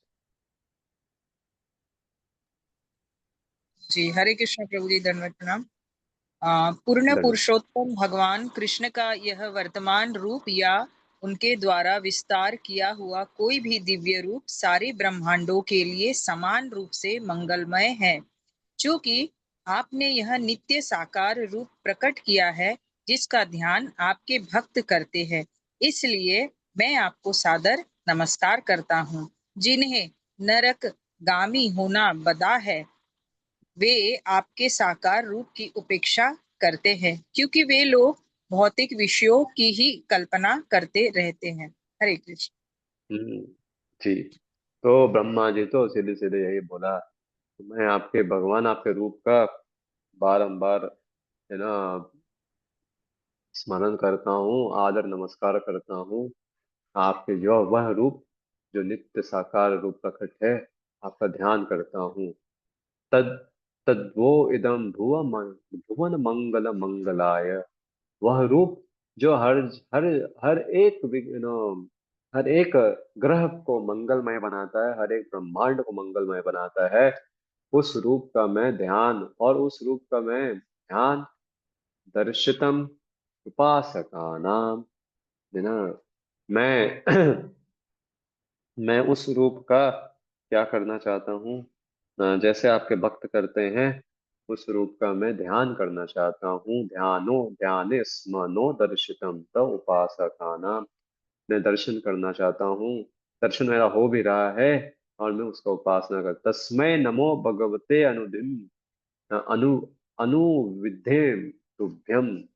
तो वैसे ही जैसे कि आपके आपके ये आपके भक्त करते हैं, ये उपासक हैं भक्तों का। और और हाँ, यहाँ पे प्रभुपाद जी बोलते हैं उपासका नाम, केवल आपका ही ध्यान और दर्शन नहीं करना चाहता हूँ, आपके उपासकों का भी करना चाहता हूँ। नहीं नहीं, भक्तों का भी करना चाहता हूँ, क्योंकि आप भी मंगलमय हैं, और आपके भक्त भी मंगलमय ही हैं। वो जहाँ भी जाते हैं, तीर्थ कुर्वन्ति तीर्थान, राइट ना। तीर्थ कहाँ कहाँ तीर्थ है भाई? अरे तीर्थ वही है। तीर्थ तीर्थ बनाता कौन है? आपके भक्त ही बनाते हैं ना। हाँ? और कौन बनाता है? हाँ। तीर्थ उसको थोड़ी बोलते हैं कि जाके जाके किसी कुंड में नहा लिए तो तीर्थ तीर्थ गमन हो गया, वो थोड़ी बोलते हैं। अरे तीर्थ गमन क्या है? तीर्थ तीर्थ कुर्वन्ति तीर्थानी। वहां पे जो महंत साधु बैठे हैं, बड़े भक्त बैठे हैं, उच्च कोटि के भक्त लोग बैठे हैं, उनसे जाके सुनना, उनका संग लेना, यही तो तीर्थ है। तो आप भी मंगलमय करते हैं, है ना, ब्रह्मांड को, और आपके भक्त भी मंगलमय करते हैं, है ना। प्रभुपाद जी ने पूरे अमेरिका को मंगलमय बना लिया। बनाया है कि नहीं? इतने सारे मंदिर खोले, इतने सारे भक्त बनाए, है ना। तो तो प्रभुपाद ने कितने तीर्थ खोले, जितने मंदिर उतने तीर्थ, है ना। तो इसलिए आपके भक्त का भी मैं आपके भक्त का भी मैं अ, नमस्कार करता हूँ।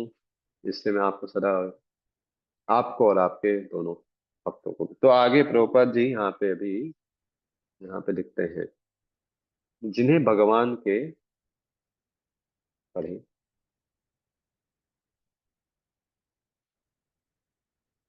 पढ़ेंगे।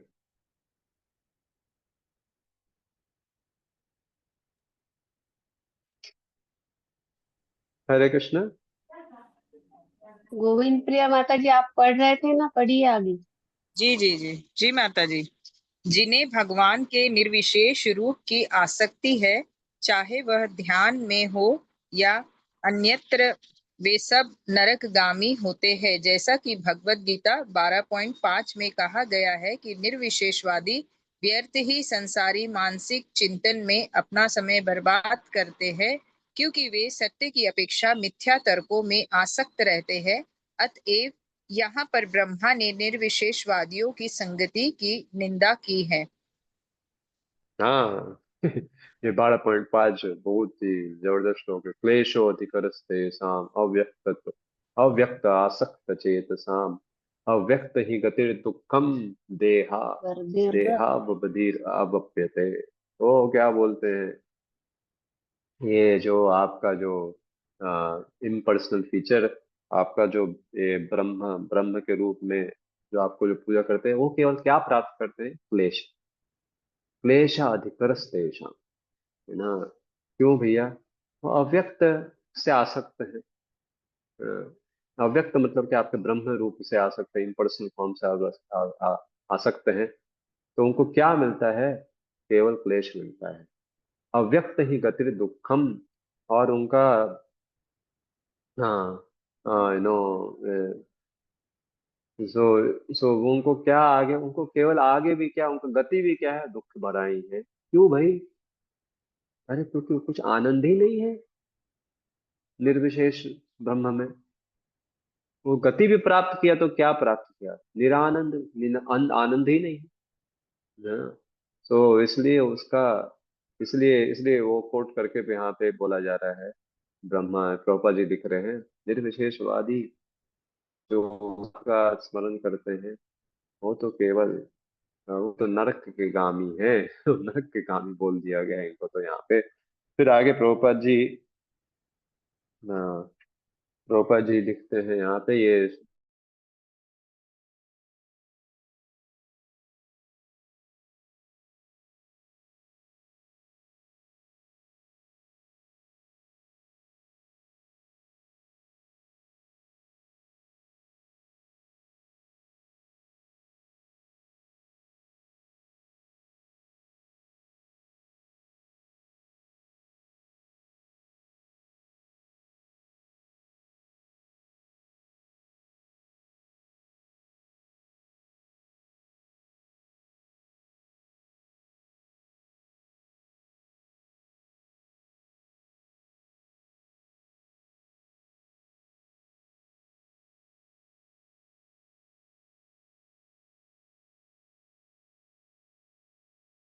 हरे कृष्ण प्रभु जी।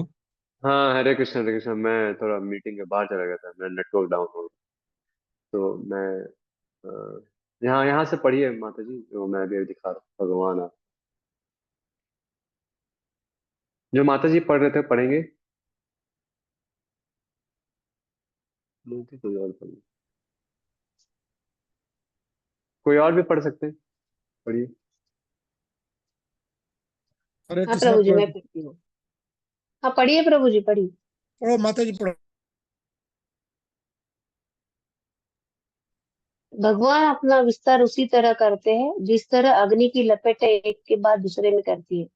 यद्यपि आदि ज्योति अर्थात श्री कृष्ण को परम पुरुष गोविंद के रूप में स्वीकार किया जाता है, किंतु नाम राम, नृसिंह तथा वराह जैसे अन्य सारे विस्तार इत्यादि भगवान के ही समान शक्तिशाली होते हैं। ऐसे समस्त विस्तार दिव्य होते हैं।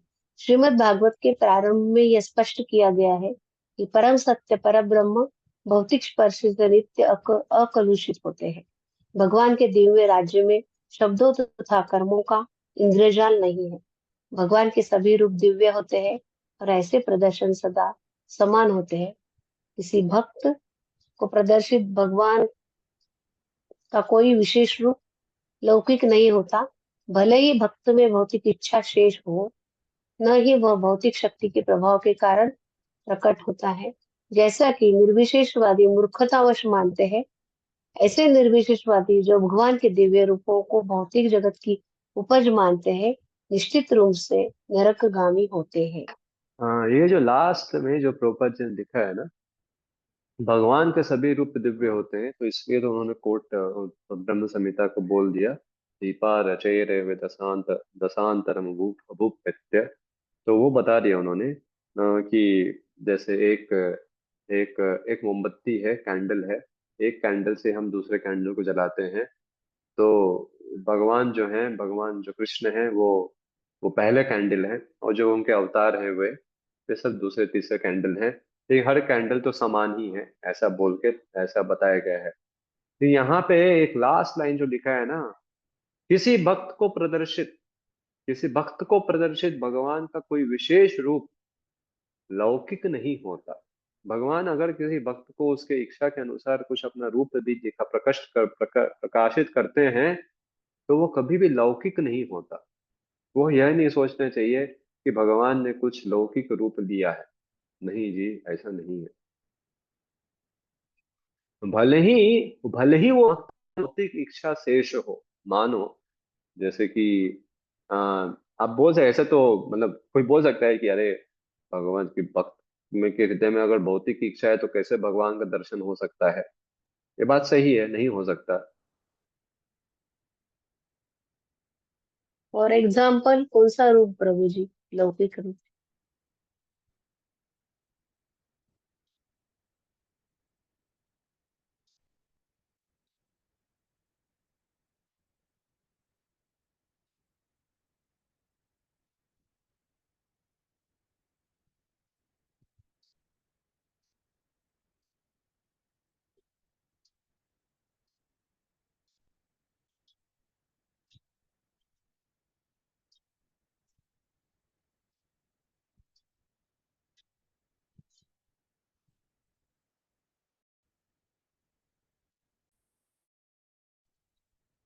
सॉरी, मेरा नेटवर्क का कुछ प्रॉब्लम हो गया है। तो भगवान के भक्त, मतलब यहाँ पे ही बताया गया है कि भले ही वो जब लास्ट लाइन जो बोला जा रहा है वो बहुत महत्वपूर्ण है। भले भगवान, वो जैसे नारद मुनि का मैं बता रहा था, नारद मुनि को भगवान का दर्शन हुआ लेकिन फिर भगवान अप्रकट हो गए ना। तो भगवान क्या बोलते हैं, अभी तुम अपनी पूरी सेवाओं में पूर्णतः पूर्णतः प्राप्त नहीं किए हो, है ना। मतलब क्या है, मेरे प्रति अभी उतना लालसा नहीं आया है, कुछ अभी भी कमी है, जिससे अभी दोबारा दर्शन नहीं मिलेगा। तो लेकिन भगवान ने जो इस तरह से प्रभुपाद जी ने लिखा है कि अगर मानो कि भक्त में कुछ ये है भी, मटेरियल डिजायर भी है, कुछ है भी, तो भी जो भगवान उसको जो दिखाते हैं रूप, ऐसा नहीं सोचना चाहिए कि वो कोई भौतिक रूप है। हाँ, या ऐसा नहीं सोचना चाहिए। जैसे कि मैं आपको उदाहरण देता हूँ, मार्कंडे ऋषि जी, है? मार्कंडे 12वें स्कंद में आता है मार्कंडे ऋषि का उदाहरण। मार्कंडे ऋषि क्या देखना चाहते थे, क्या दर्शन करना चाहते थे? मार्कंडे ऋषि प्रलय। भगवान के, हाँ, प्रलय, है ना, उस लीला का दर्शन करना चाहते थे, है ना। वो लीला का दर्शन तो बहुत अच्छा चीज नहीं माना गया है ना। वो लीला का जो दर्शन है वो तो एक तरह का थोड़ा, ये बोला जाता है आइडियल क्यूरोसिटी, है ना। वो थोड़ा थोड़ा सा भौतिकवाद है उसमें। मार्कंडे ऋषि तो बहुत उच्च कोटि के भक्त थे, बट उन थोड़ा सा उनमें आइडियल क्यूरोसिटी था। तो भगवान ने उनको एक बच्चे के रूप में दिखाया, पद्म पत्र विमान पद्म पत्र पद्म पत्र, है ना, वट पत्रशाही के रूप में दिखाया उनको। लेकिन वो जो पदपत्र वट पत्रशाही का जो दर्शन दिया, वो लौकिक नहीं है, वो आध्यात्मिक रूप ही है। हम्म। हाँ, ऐसा नहीं सोचना चाहिए कि चूंकि मार्कंडे ऋषि का थोड़ा भौतिक इच्छा था तो भगवान ने जो दिखाया वो थोड़ा भौतिक रूप है। नहीं से नहीं जी, आध्यात्मिक ध्रुव रूप है। ध्रुव महाराज का भी। हाँ, ध्रुव महाराज का तो जब भगवान ने दिखाया माता जी, तो उस समय तो उनका उनका हृदय पूर्णतः शुद्ध हो गया। थोड़ा बहुत जो बचा था वो उस समय शुद्ध हो गया जब भगवान ने दर्शन दिया। हाँ, नारद तो जी को भी लेकिन दिखाया था वो थोड़ा सा। जी किसको? नारद जी को। हाँ, नारद जी को, हाँ, वो तो मैंने बोला पहले भी। हाँ, और कोई उदाहरण जानते हैं आप? नहीं प्रभु जी। हाँ, नहीं नहीं, मैं आप सबसे पूछ रहा हूँ, आपसे ही नहीं कहता मुझे। तो यहाँ पे प्रभुपाद जी यही दिख रहे हैं कि ऐसा नहीं कभी सोचना चाहिए। हमेशा भगवान के रूप को हमेशा उनके अंतरंग शक्ति का ही ये मानना चाहिए। कभी भी उसका हमें ये नहीं, कभी ये नहीं सोचना चाहिए कि ये भौतिक, ये गलत है। मीन शरीर हो, शुक्र शरीर हो, जो भी शरीर हो, सब सब सब आध्यात्मिक है, पूर्णतः आध्यात्मिक। फिर ये बोलने के बाद अभी प्रभु ब्रह्मा जी, जी एक बोल रहे एक हैं शंका, एक हाँ जी जी, शंका प्रभु जी। बोलिए। जैसे अर्जुन ने कहा कि मुझे आपका विराट रूप का दर्शन देना है, हाँ, तो भगवान ने अच्छा जो प्रश्न रूप है। दिखाया हुआ, तो हाँ वो हाँ हाँ। रूप जो है तो वो, हाँ वो रूप जो है, क्योंकि देखिए आप जब, अच्छा प्रश्न किया।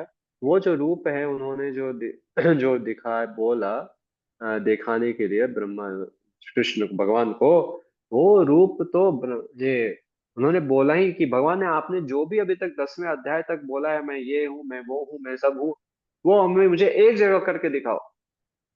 हम्म, तो भगवान ने उस हिसाब से दिखाया। नहीं, हाँ, लेकिन हाँ, वो सही बात है। लेकिन वो भगवान खुद बोलते हैं वहां, वो तो भगवान खुद बोलते हैं कि भगवान जब जब विराट रूप दिखाते हैं, विश्व रूप दिखाते हैं अपना, तो वो खुद बोलते हैं, यह मेरा, क्या कहते हैं, यह मेरा भौतिक भौतिक ये रूप है। यह मेरा यह मेरा आध्यात्मिक रूप नहीं है।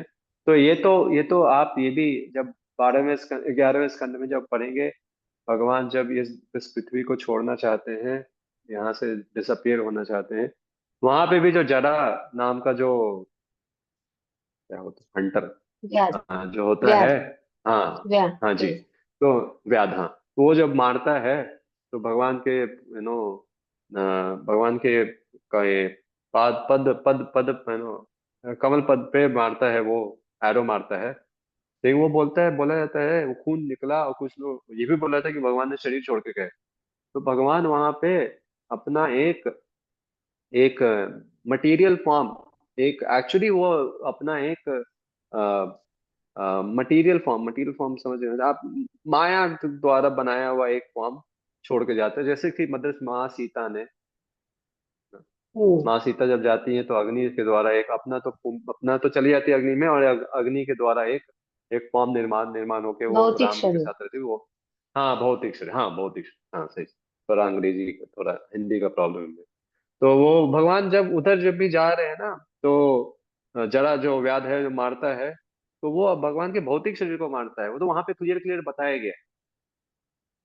लेकिन जब जनरल यहाँ पे जब ब्रह्मा जी बोल रहे हैं, ये बोल रहे जनरल आपके जो अवतार हैं ना, आपके जो अवतार हैं, जो भी प्रकट होते हैं भक्तों के को खुशी प्रदान करने के लिए, आनंद प्रदान करने के लिए, वो कभी भी भौतिक नहीं। अ, और वो अवतार है। ये जो भगवान को विराट रूप दिखा है, इसको अवतार में नहीं मानते, वो तो टेम्पररी है। वो तो भगवान वहीं पे समेट देते। जरा व्याध को जो मारा, वो तो भौतिक, वो तो टेम्पररी है। माँ सीता ने जो रूप लिया, वो तो टेम्पररी था, वहीं को वहीं खत्म भी कर दिया गया। तो इस हिसाब से हम समझ सकते हैं कि भगवान का जो भी अवतार है, अवतार जो कभी भी भौतिक अ, गुणों से प्रभावित नहीं होता। वो भौतिक गुणों से प्रभावित होकर उनका विस्तार नहीं होता।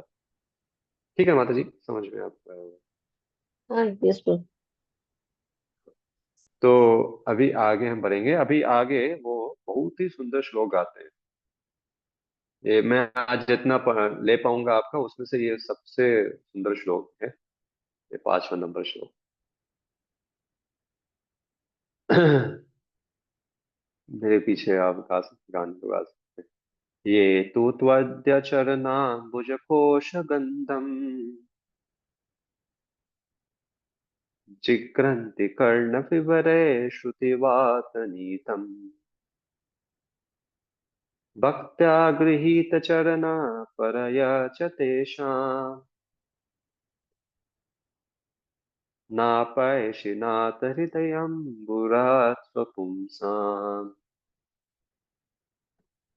तो ये तो बहुत सुंदर श्लोक है, इसका अनुवाद भी पढ़िए।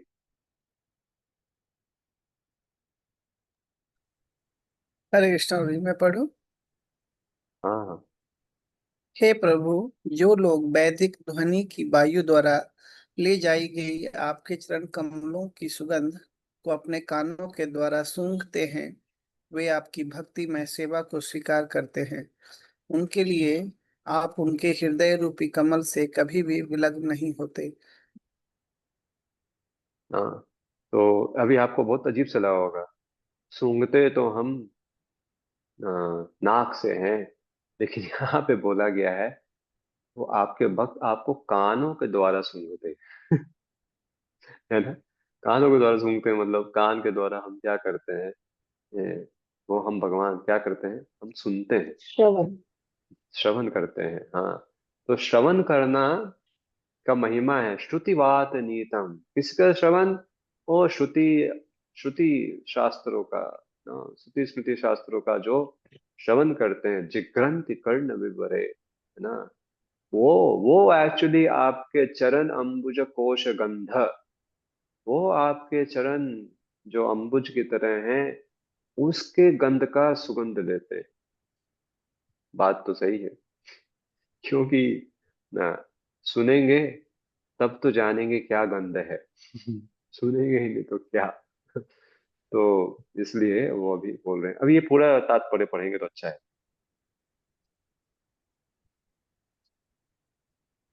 पढ़िए प्रभु जी। भगवान शुद्ध भक्तों के लिए भगवान के चरण कमलों से परे कुछ भी नहीं है, और वे भगवान जानते हैं कि ऐसे भक्तों को उससे अधिक कुछ चाहिए भी नहीं। तू शब्द विशेष रूप से इस तथ्य को स्थापित करता है। भगवान भी उन शुद्ध भक्तों के हृदय कमलों से विलग होना नहीं चाहते। शुद्ध भक्त तथा भगवान के बीच का यह दिव्य संबंध होता है। क्योंकि भगवान ऐसे शुद्ध भक्तों के हृदयों से विलग नहीं होना चाहते, अतः यह समझा जाता है कि वे निर्विशेषवादियों की अपेक्षा उन्हें विशेष रूप से अधिक प्रिय हैं।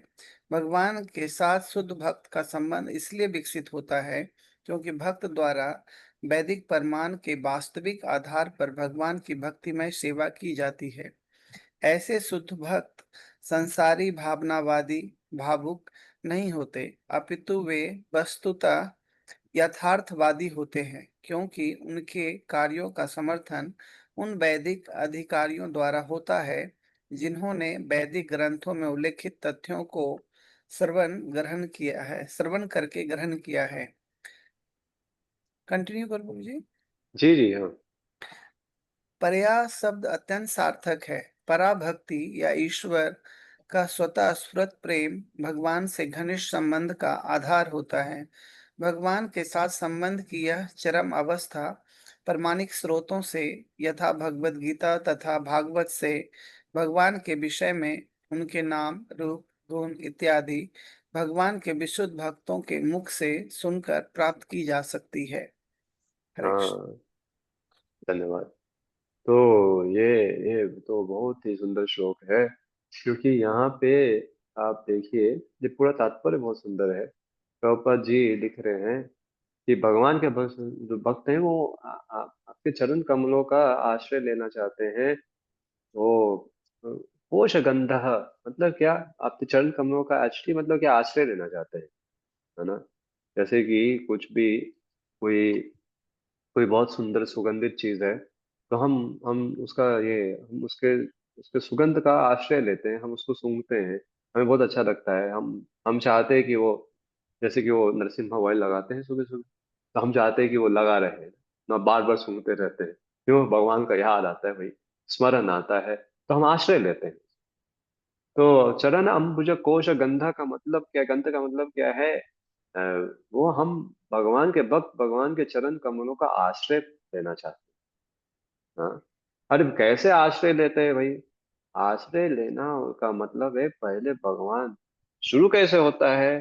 भगवान के कर्ण विवरे श्रुतिवात नितम, हाँ, जिस जो अपने कर्ण में श्रुति, श्रुति के जो वाक्य हैं, सो संबंधित जो भगवान के गुण रूप, नाम रूप गुण लीला है, जो सुनता है, उसको भगवान का, भगवान के चरण कमलों का आश्रय प्रदान होता है।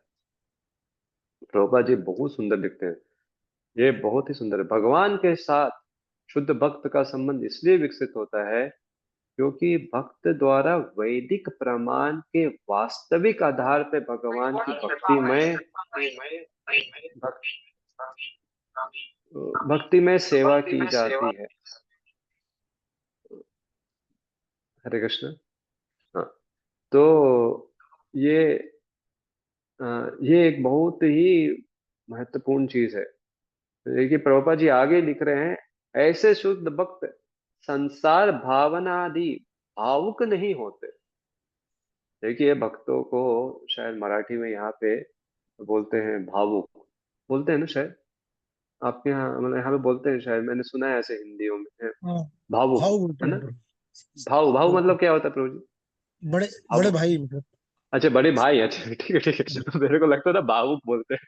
ठीक है, मैं मराठी नहीं तो लेकिन बहुत लोगों को देखिए ये पूरा सहेजिया जो बोलते है, हैं प्रभु सहेजिया। जी, भावुक बराबर है। भाव आपने जो सुना वो बराबर है, भावुक ही बोलते हैं, भावनाशील को भावुक बोलते हैं। हाँ अच्छा अच्छा करेक्ट है। ठीक है ठीक। अच्छा भाव धन्यवाद। ठीक है मैं बच गया, ठीक है मैं बच गया। तो वो लोग क्या समझते हैं, ठीक है, भक्ति में भावना है, भक्तों में भगवान के प्रति भावना होती है, लेकिन वो भावुक नहीं होते। हमारे चैतन्य चरण प्रभु हैं, उनका आपने अगर कभी सुना होगा तो वो बोलते हैं भक्त में सेंटिमेंट होता है, भावनाएं होते हैं, लेकिन वो भावुक नहीं होते, सेंटिमेंटलिस्ट नहीं होते, है ना। सेंटिमेंट होता है, नो, सेंटिमेंट होना चाहिए ना, सेंटिमेंट नहीं है तो पत्थर है उसका हृदय, लेकिन भावुक नहीं होता वो।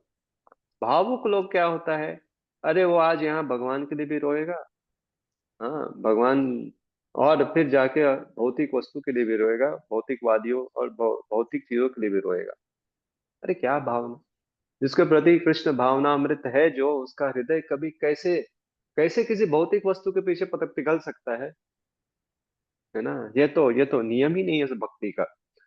भक्ति तो जैसे जैसे बढ़ते जाती है अपने आप ज्ञान और वैराग्य आ जाता है।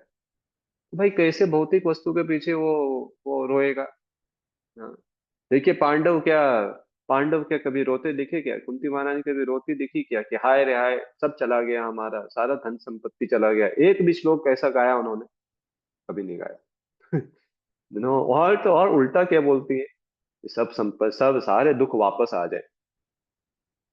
तो वो वो ऐसा भी नहीं कि वो भावुक है, वो भावुक अवस्था में नहीं गा रही वो। हाँ, उनका हृदय भगवान से अभी जुड़ गया है, प्रेम हो गया उनको, वो इसलिए गा रही है। कभी कभी भक्त भावुक भावुक भाव ना, राधा अष्टमी है या कुछ ऐसा फेस्टिवल है, ज्यादातर राधा अष्टमी के दिन पे तो राधा रानी का थोड़ा संभव नहीं पता क्यों ऐसा ऐसे देखा गया है। राधा अष्टमी लोग बहुत भावुक होकर प्रार्थना करते हैं, है ना। राधा रानी बोलते हैं यार माला में सोता है, माला में तो जार कैसे करता है, बोल रहा है क्या क्या बात बोल रहा है। तो ये हमें भावना भावना आना चाहिए, भावना होना चाहिए, लेकिन भावना जो है ना हमारी अ, वो शास्त्रों से शास्त्र पे आधारित होना चाहिए, है ना। आजकल के लोग तो क्या क्या चीज पे, कुत्तों पे पालतू कुत्ता रखते हैं, लोग बहुत कारण से रखते हैं, मैं सबको गलत नहीं बोल रहा, लेकिन उनका प्रति पूरा भावना उधर ही है। हाँ, बहुत सारे लोग ऐसे, उनकी उनकी भावनाएं हैं। तो लेकिन भक्त जो है ना, अब देखिए बहुत सारे लोग हैं, आज जन्माष्टमी है तो कृष्ण भगवान के मंदिर में आएंगे, रामनवमी है तो राम जी के मंदिर में आएंगे, वो भी अच्छा, अभी नवरात्रि चल रहा है तो दुर्गा के मंदिर में भी जाएंगे। हाँ, अरे ये भावना नहीं है, ये कृष्ण भावना अमृत नहीं है, क्योंकि ये शास्त्र पर आधारित नहीं है। तो हमारे जो शास्त्र पे आधारित जो है, शास्त्र पे आधारित जो प्रभुपाद जी ने जो नियम दिए गए हैं, अभिधेय दिए हैं हमें, उसका जब कोई अनुसरण करता है, हाँ, तो उसको सही में एक भावना जागृत होती है। तो आ, वो भावना जो है, वो भावना के बारे में प्रभुपाद जी बोल रहे हैं, उसका जो वैसा जो भावना है, वो आ, वो भावुक नहीं, वो यथार्थवादी होता है। दूसरा, ये जो भौतिक, ये जो मानसिक स्तर पे जो भावनाएं जगती हैं और आध्यात्मिक स्तर की भावना में बहुत अंतर है।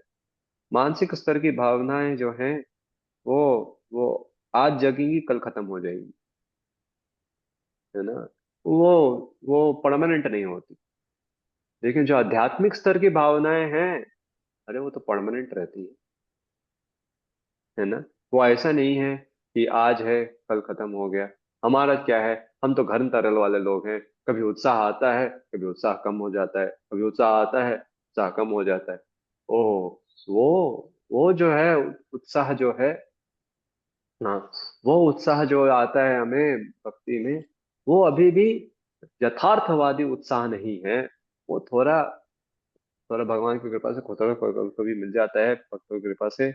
कभी कुछ लोग रोते भी हैं भगवान के ये भगवान के विग्रह के दर्शन के सामने, विग्रह का दर्शन लेते हुए। लेकिन वो आज रोता है, लेकिन लेकिन वो कल कल दर्शन को भी नहीं आएगा, सालों साल दर्शन भी नहीं देगा। तो ये ये ये ये भौतिक भावनाएं और यथार्थवादी भावनाओं में बहुत अंतर है। हाँ। शुद्ध भक्त की प्रभु जी भावनाएं इसको सेंटिमेंट और इमोशंस ऐसा कुछ बोल सकते हैं? हाँ, सेंटिमेंट वर्सेस सेंटिमेंटालिज्म। सेंटिमेंट होना चाहिए, भावनाएं होनी चाहिए, भावुक नहीं होना चाहिए, सेंटिमेंटल नहीं होना चाहिए। वो सेंटिमेंटल लोग हर चीज पे सेंटिमेंट दिखाते हैं, उनका सेंटिमेंट कोई शास्त्र पे आधारित नहीं होता, है ना। तो इसीलिए बहुत सारे लोग ना, प्रभुपाद जी फिलोंथ्रोपिक वर्क को कितना धोया है। फिलोंथ्रोपिक मतलब समाज, सामाजिक ये समाज ये कल्याण। कहते हैं, हाँ समाज कल्याण, हाँ जी जी, समाज कल्याण। प्रभुपाद जी ने बहुत धोया है उसको, धोया मतलब उसको बहुत उसका खंडन किया है। क्यों? अरे थोड़ा सा नो, जैसे एक, एक मैंने सुना, राधे श्याम तो जी से सुना था। एक एक बड़ा आदमी था, वो कहीं जा रहा था, उसका एक्सीडेंट हो गया। तो एक्सीडेंट हो गया तो उसका पैर टूट गए। तो आसपास कोई हॉस्पिटल नहीं था, आसपास कोई हॉस्पिटल नहीं था, तो उसको थोड़ा कष्ट हुआ, बहुत दूर जाना पड़ा। फिर वो फिर जाके उसका पैर ठीक हुआ, प्लास्टर वगैरह किया गया, ठीक हो गया। तो बाद में उसने, जहाँ पे एक गांव में उसका पैर टूटा था, वहां पे उसने बड़ा हॉस्पिटल खड़ा कर दिया ऑर्थोपेडिक, हाँ, ताकि कोई किसी को कष्ट ना हो। अरे ये तो क्या है, अरे क्या ऑर्थोपेडिक, अच्छा बात है, हॉस्पिटल खोल सकता है कोई। बट क्या ऑर्थोपेडिक ऑर्थोपेडिक हॉस्पिटल खोलने से ये है क्या कि किसी के पैर हाथ नहीं टूटेंगे? है ना, सेंटिमेंटली भगवान के भक्ति, भगवान का भक्ति जो है बहुत विज्ञानमय है। हमें उसका विज्ञान समझना पड़ेगा, जैसे प्रभुपाद जी ने अपनी किताबों में लिखा है, उसको समझना पड़ेगा, उस हिसाब से भक्ति करनी। और सबसे बड़ा विज्ञान का चीज क्या है? नित्यता। भक्ति जो है ना, भगवान की नित्य करनी चाहिए। अभी हम साधना भक्त हैं, तो हमारे लिए नित्य मतलब क्या है, सततम मतलब क्या है? हर दिन करनी चाहिए, हर दिन 16 माला करना चाहिए, हर दिन मंगल आरती गाना चाहिए, हर दिन भगवान का भोग अर्पण करना चाहिए। अरे हर दिन। हम सततम वाले तो नहीं हैं अभी, हमेशा जो कर सके 24/7, वो तो थोड़ा उच्च कोटि के भक्त करेंगे। हमारा क्या है, नित्यदा, हर दिन करना चाहिए। ये हर दिन वाले आप देखेंगे मेजॉरिटी जो धार्मिक संस्थाएं हैं, कोई भी कुछ ज्यादा नित्य नहीं है, हर दिन करने वाला साधना वो बहुत कम लोग हैं। हाँ, अगर कोई प्रामाणिक धर्म धार्मिक संस्थान भी है, संप्रदाय वाला भी है, उसमें नित्य नित्य साधना करने वाले, जैसे प्रभुपाद जी ने हमें बताया है, वैसा वैसा बहुत कम लोग हैं। तो ये इस पे बहुत ही इंपॉर्टेंट है समझना, जो प्रभुपाद जी लिख रहे हैं। ऐसे शुद्ध भक्त संसारी भावनावादी भावुक नहीं होते, अपितु वह वस्तुतः यथार्थवादी होते हैं। क्योंकि उनके, ओ, थोड़ा म्यूट करेंगे क्या, कोई अनम्यूट हो गया है? और क्योंकि उनके कार्यों का समर्थन उन वैदिक अधिकारियों द्वारा। और ये वैदिक अधिकारी कौन है? ये हमारे महाजन, है ना, 12 महाजन। और उनको जो अ, और गुरुजन हमारे, वो वैदिक अधिकारी द्वारा वैसे ही चीज करते हैं। तो हाँ, तो जब वैसा कोई भक्ति करता है और श्रवण करता है प्रॉपर अधिकार भक्त, नो प्रॉपर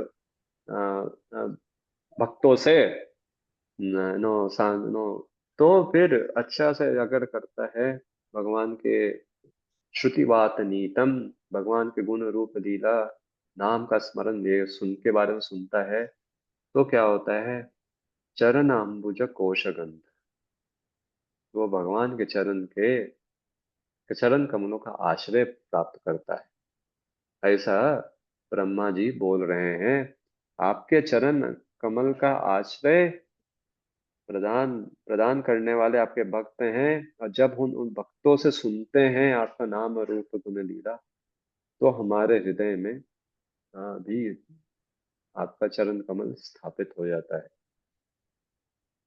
प्रभा जी बोल रहे हैं ना, भगवान क्योंकि क्यों भक्त का बहुत महिमा है, क्योंकि भाई भगवान बोलते हैं मैं अहम भक्त पराधीनो, सुना होगा आपने ये श्लोक, बहुत ही सुंदर, बहुत ही फेमस श्लोक है। अहम भक्त पराधीनो, भगवान बोलते हैं मैं भक्तों के अधीन हूँ। हाँ, मैं भक्तों के अधीन हूँ। ये लास्ट श्लोक है, मैं इसके आगे नहीं लूंगा, बट मैं कुछ बोलना चाहता हूँ बहुत ही इंपॉर्टेंट। भगवान बोलते हैं अहम भक्त पराधीनो, मैं भक्तों के अधीन हूँ। अधीन मतलब क्या, अरे वो मेरे भक्त मेरे को जिसको देना चाहते हैं वो उसको दे सकते हैं, छूट है उनको। हाँ, मेरे भक्त जिस किसी को भी मेरे को देना चाहते हैं वो उनको दे सकते हैं। हाँ, मतलब क्या, देखिए, भक्त भगवान प्रदान करता है, यू नो। भगवान जो है क्या करते हैं, वो भक्त का संग प्रदान करते हैं, और जब हम उस भक्त संग में जाते हैं तो हम भगवान भगवान हमें मिलते हैं। मतलब क्या, भगवान के बारे में सुनते हैं, भगवान का आश्रय प्राप्त करते हैं।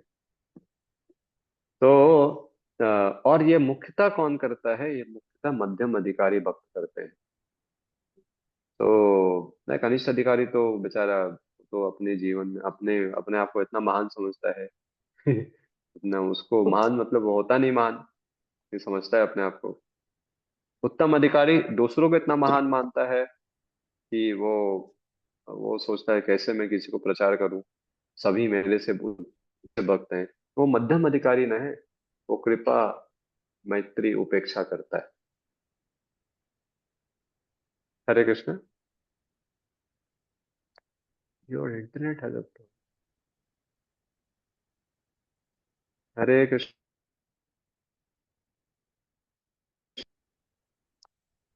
हरे कृष्ण। हरे तो जो कृष्ण। मध्य, हाँ, जो जो कनिष्ठ अधिकारी है, तीन तरह के भक्त होने, कनिष्ठ मध्यम उत्तम। कनिष्ठ अधिकारी तो प्रचार नहीं करता, वो अपने में ही ये रहता है। वो उसको तो लगता है मैं ही सबसे बड़ा भक्त हूँ, सब गिरे परे लोग हैं, उसको कोई दया नहीं होती। उत्तम कोटि के जो भक्त होते हैं, वो उनको लगता है सभी अच्छे भक्त हैं, मेरे से सभी अच्छे भक्त हैं, मैं ही सबसे गिरा हुआ हूँ, क्या आप दूसरे को प्रचार करूँ। ये मध्यम अधिकारी जो भक्त होता है, यही यही केवल प्रचार करता है। या फिर आप बोली प्रचार कर नो, क्योंकि वही कृपा मैत्री उपेक्षा करता है। तो जो भगवान से, जो जो द्वेषी नहीं है, और जिनको ज्ञान नहीं है भगवान को, उसके माने कृपा दिखाता है, ज्ञान देता है। जो द्वेषी है भगवान से, उनसे उपेक्षा करता है, और जो भगवान के भक्त हैं, उनसे मैत्री करता है। तो भगवान इसलिए बोलते हैं हम भक्त पराधीन हो, मैं तो भक्तों के अधीन हूँ, वो जिसको देना चाहेंगे मेरे को देंगे।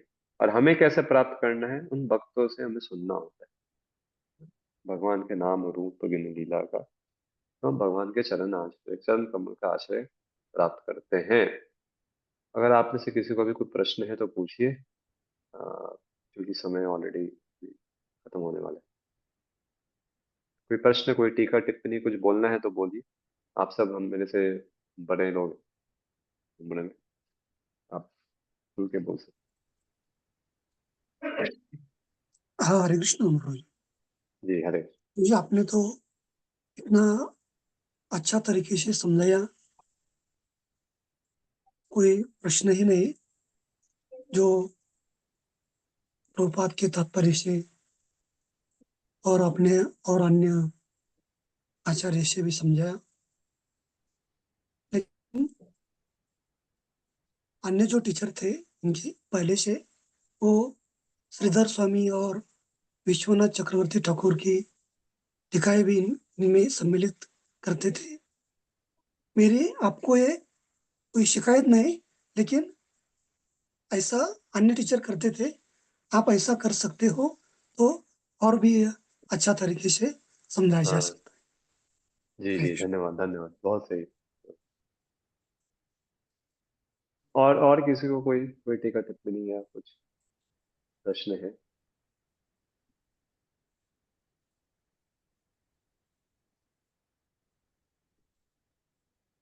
धन्यवाद। हरे कृष्णा प्रभु जी। हरे कृष्णा।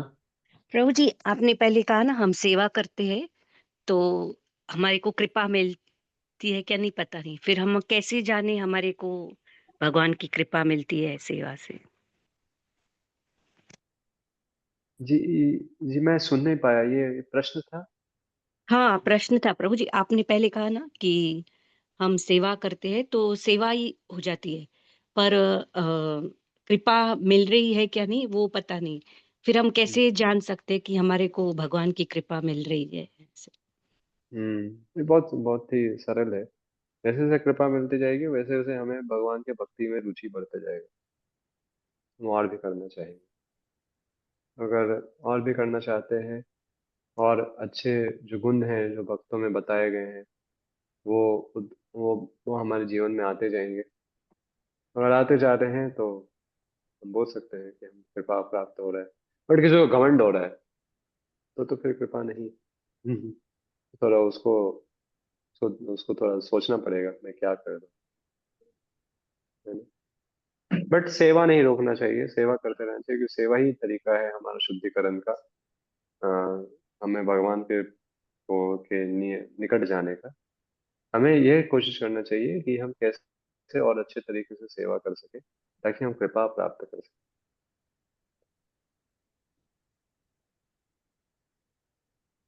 जी ठीक है माधव। थैंक यू प्रभु जी। जी, हरे कृष्ण। हरे कृष्णा प्रभु जी। हाँ जी। हरे कृष्ण। यही क्लास है ना?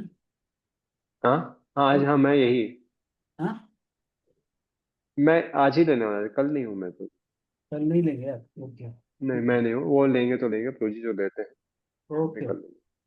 ठीक। हरे कृष्ण, जय प्रभुपाद की जय।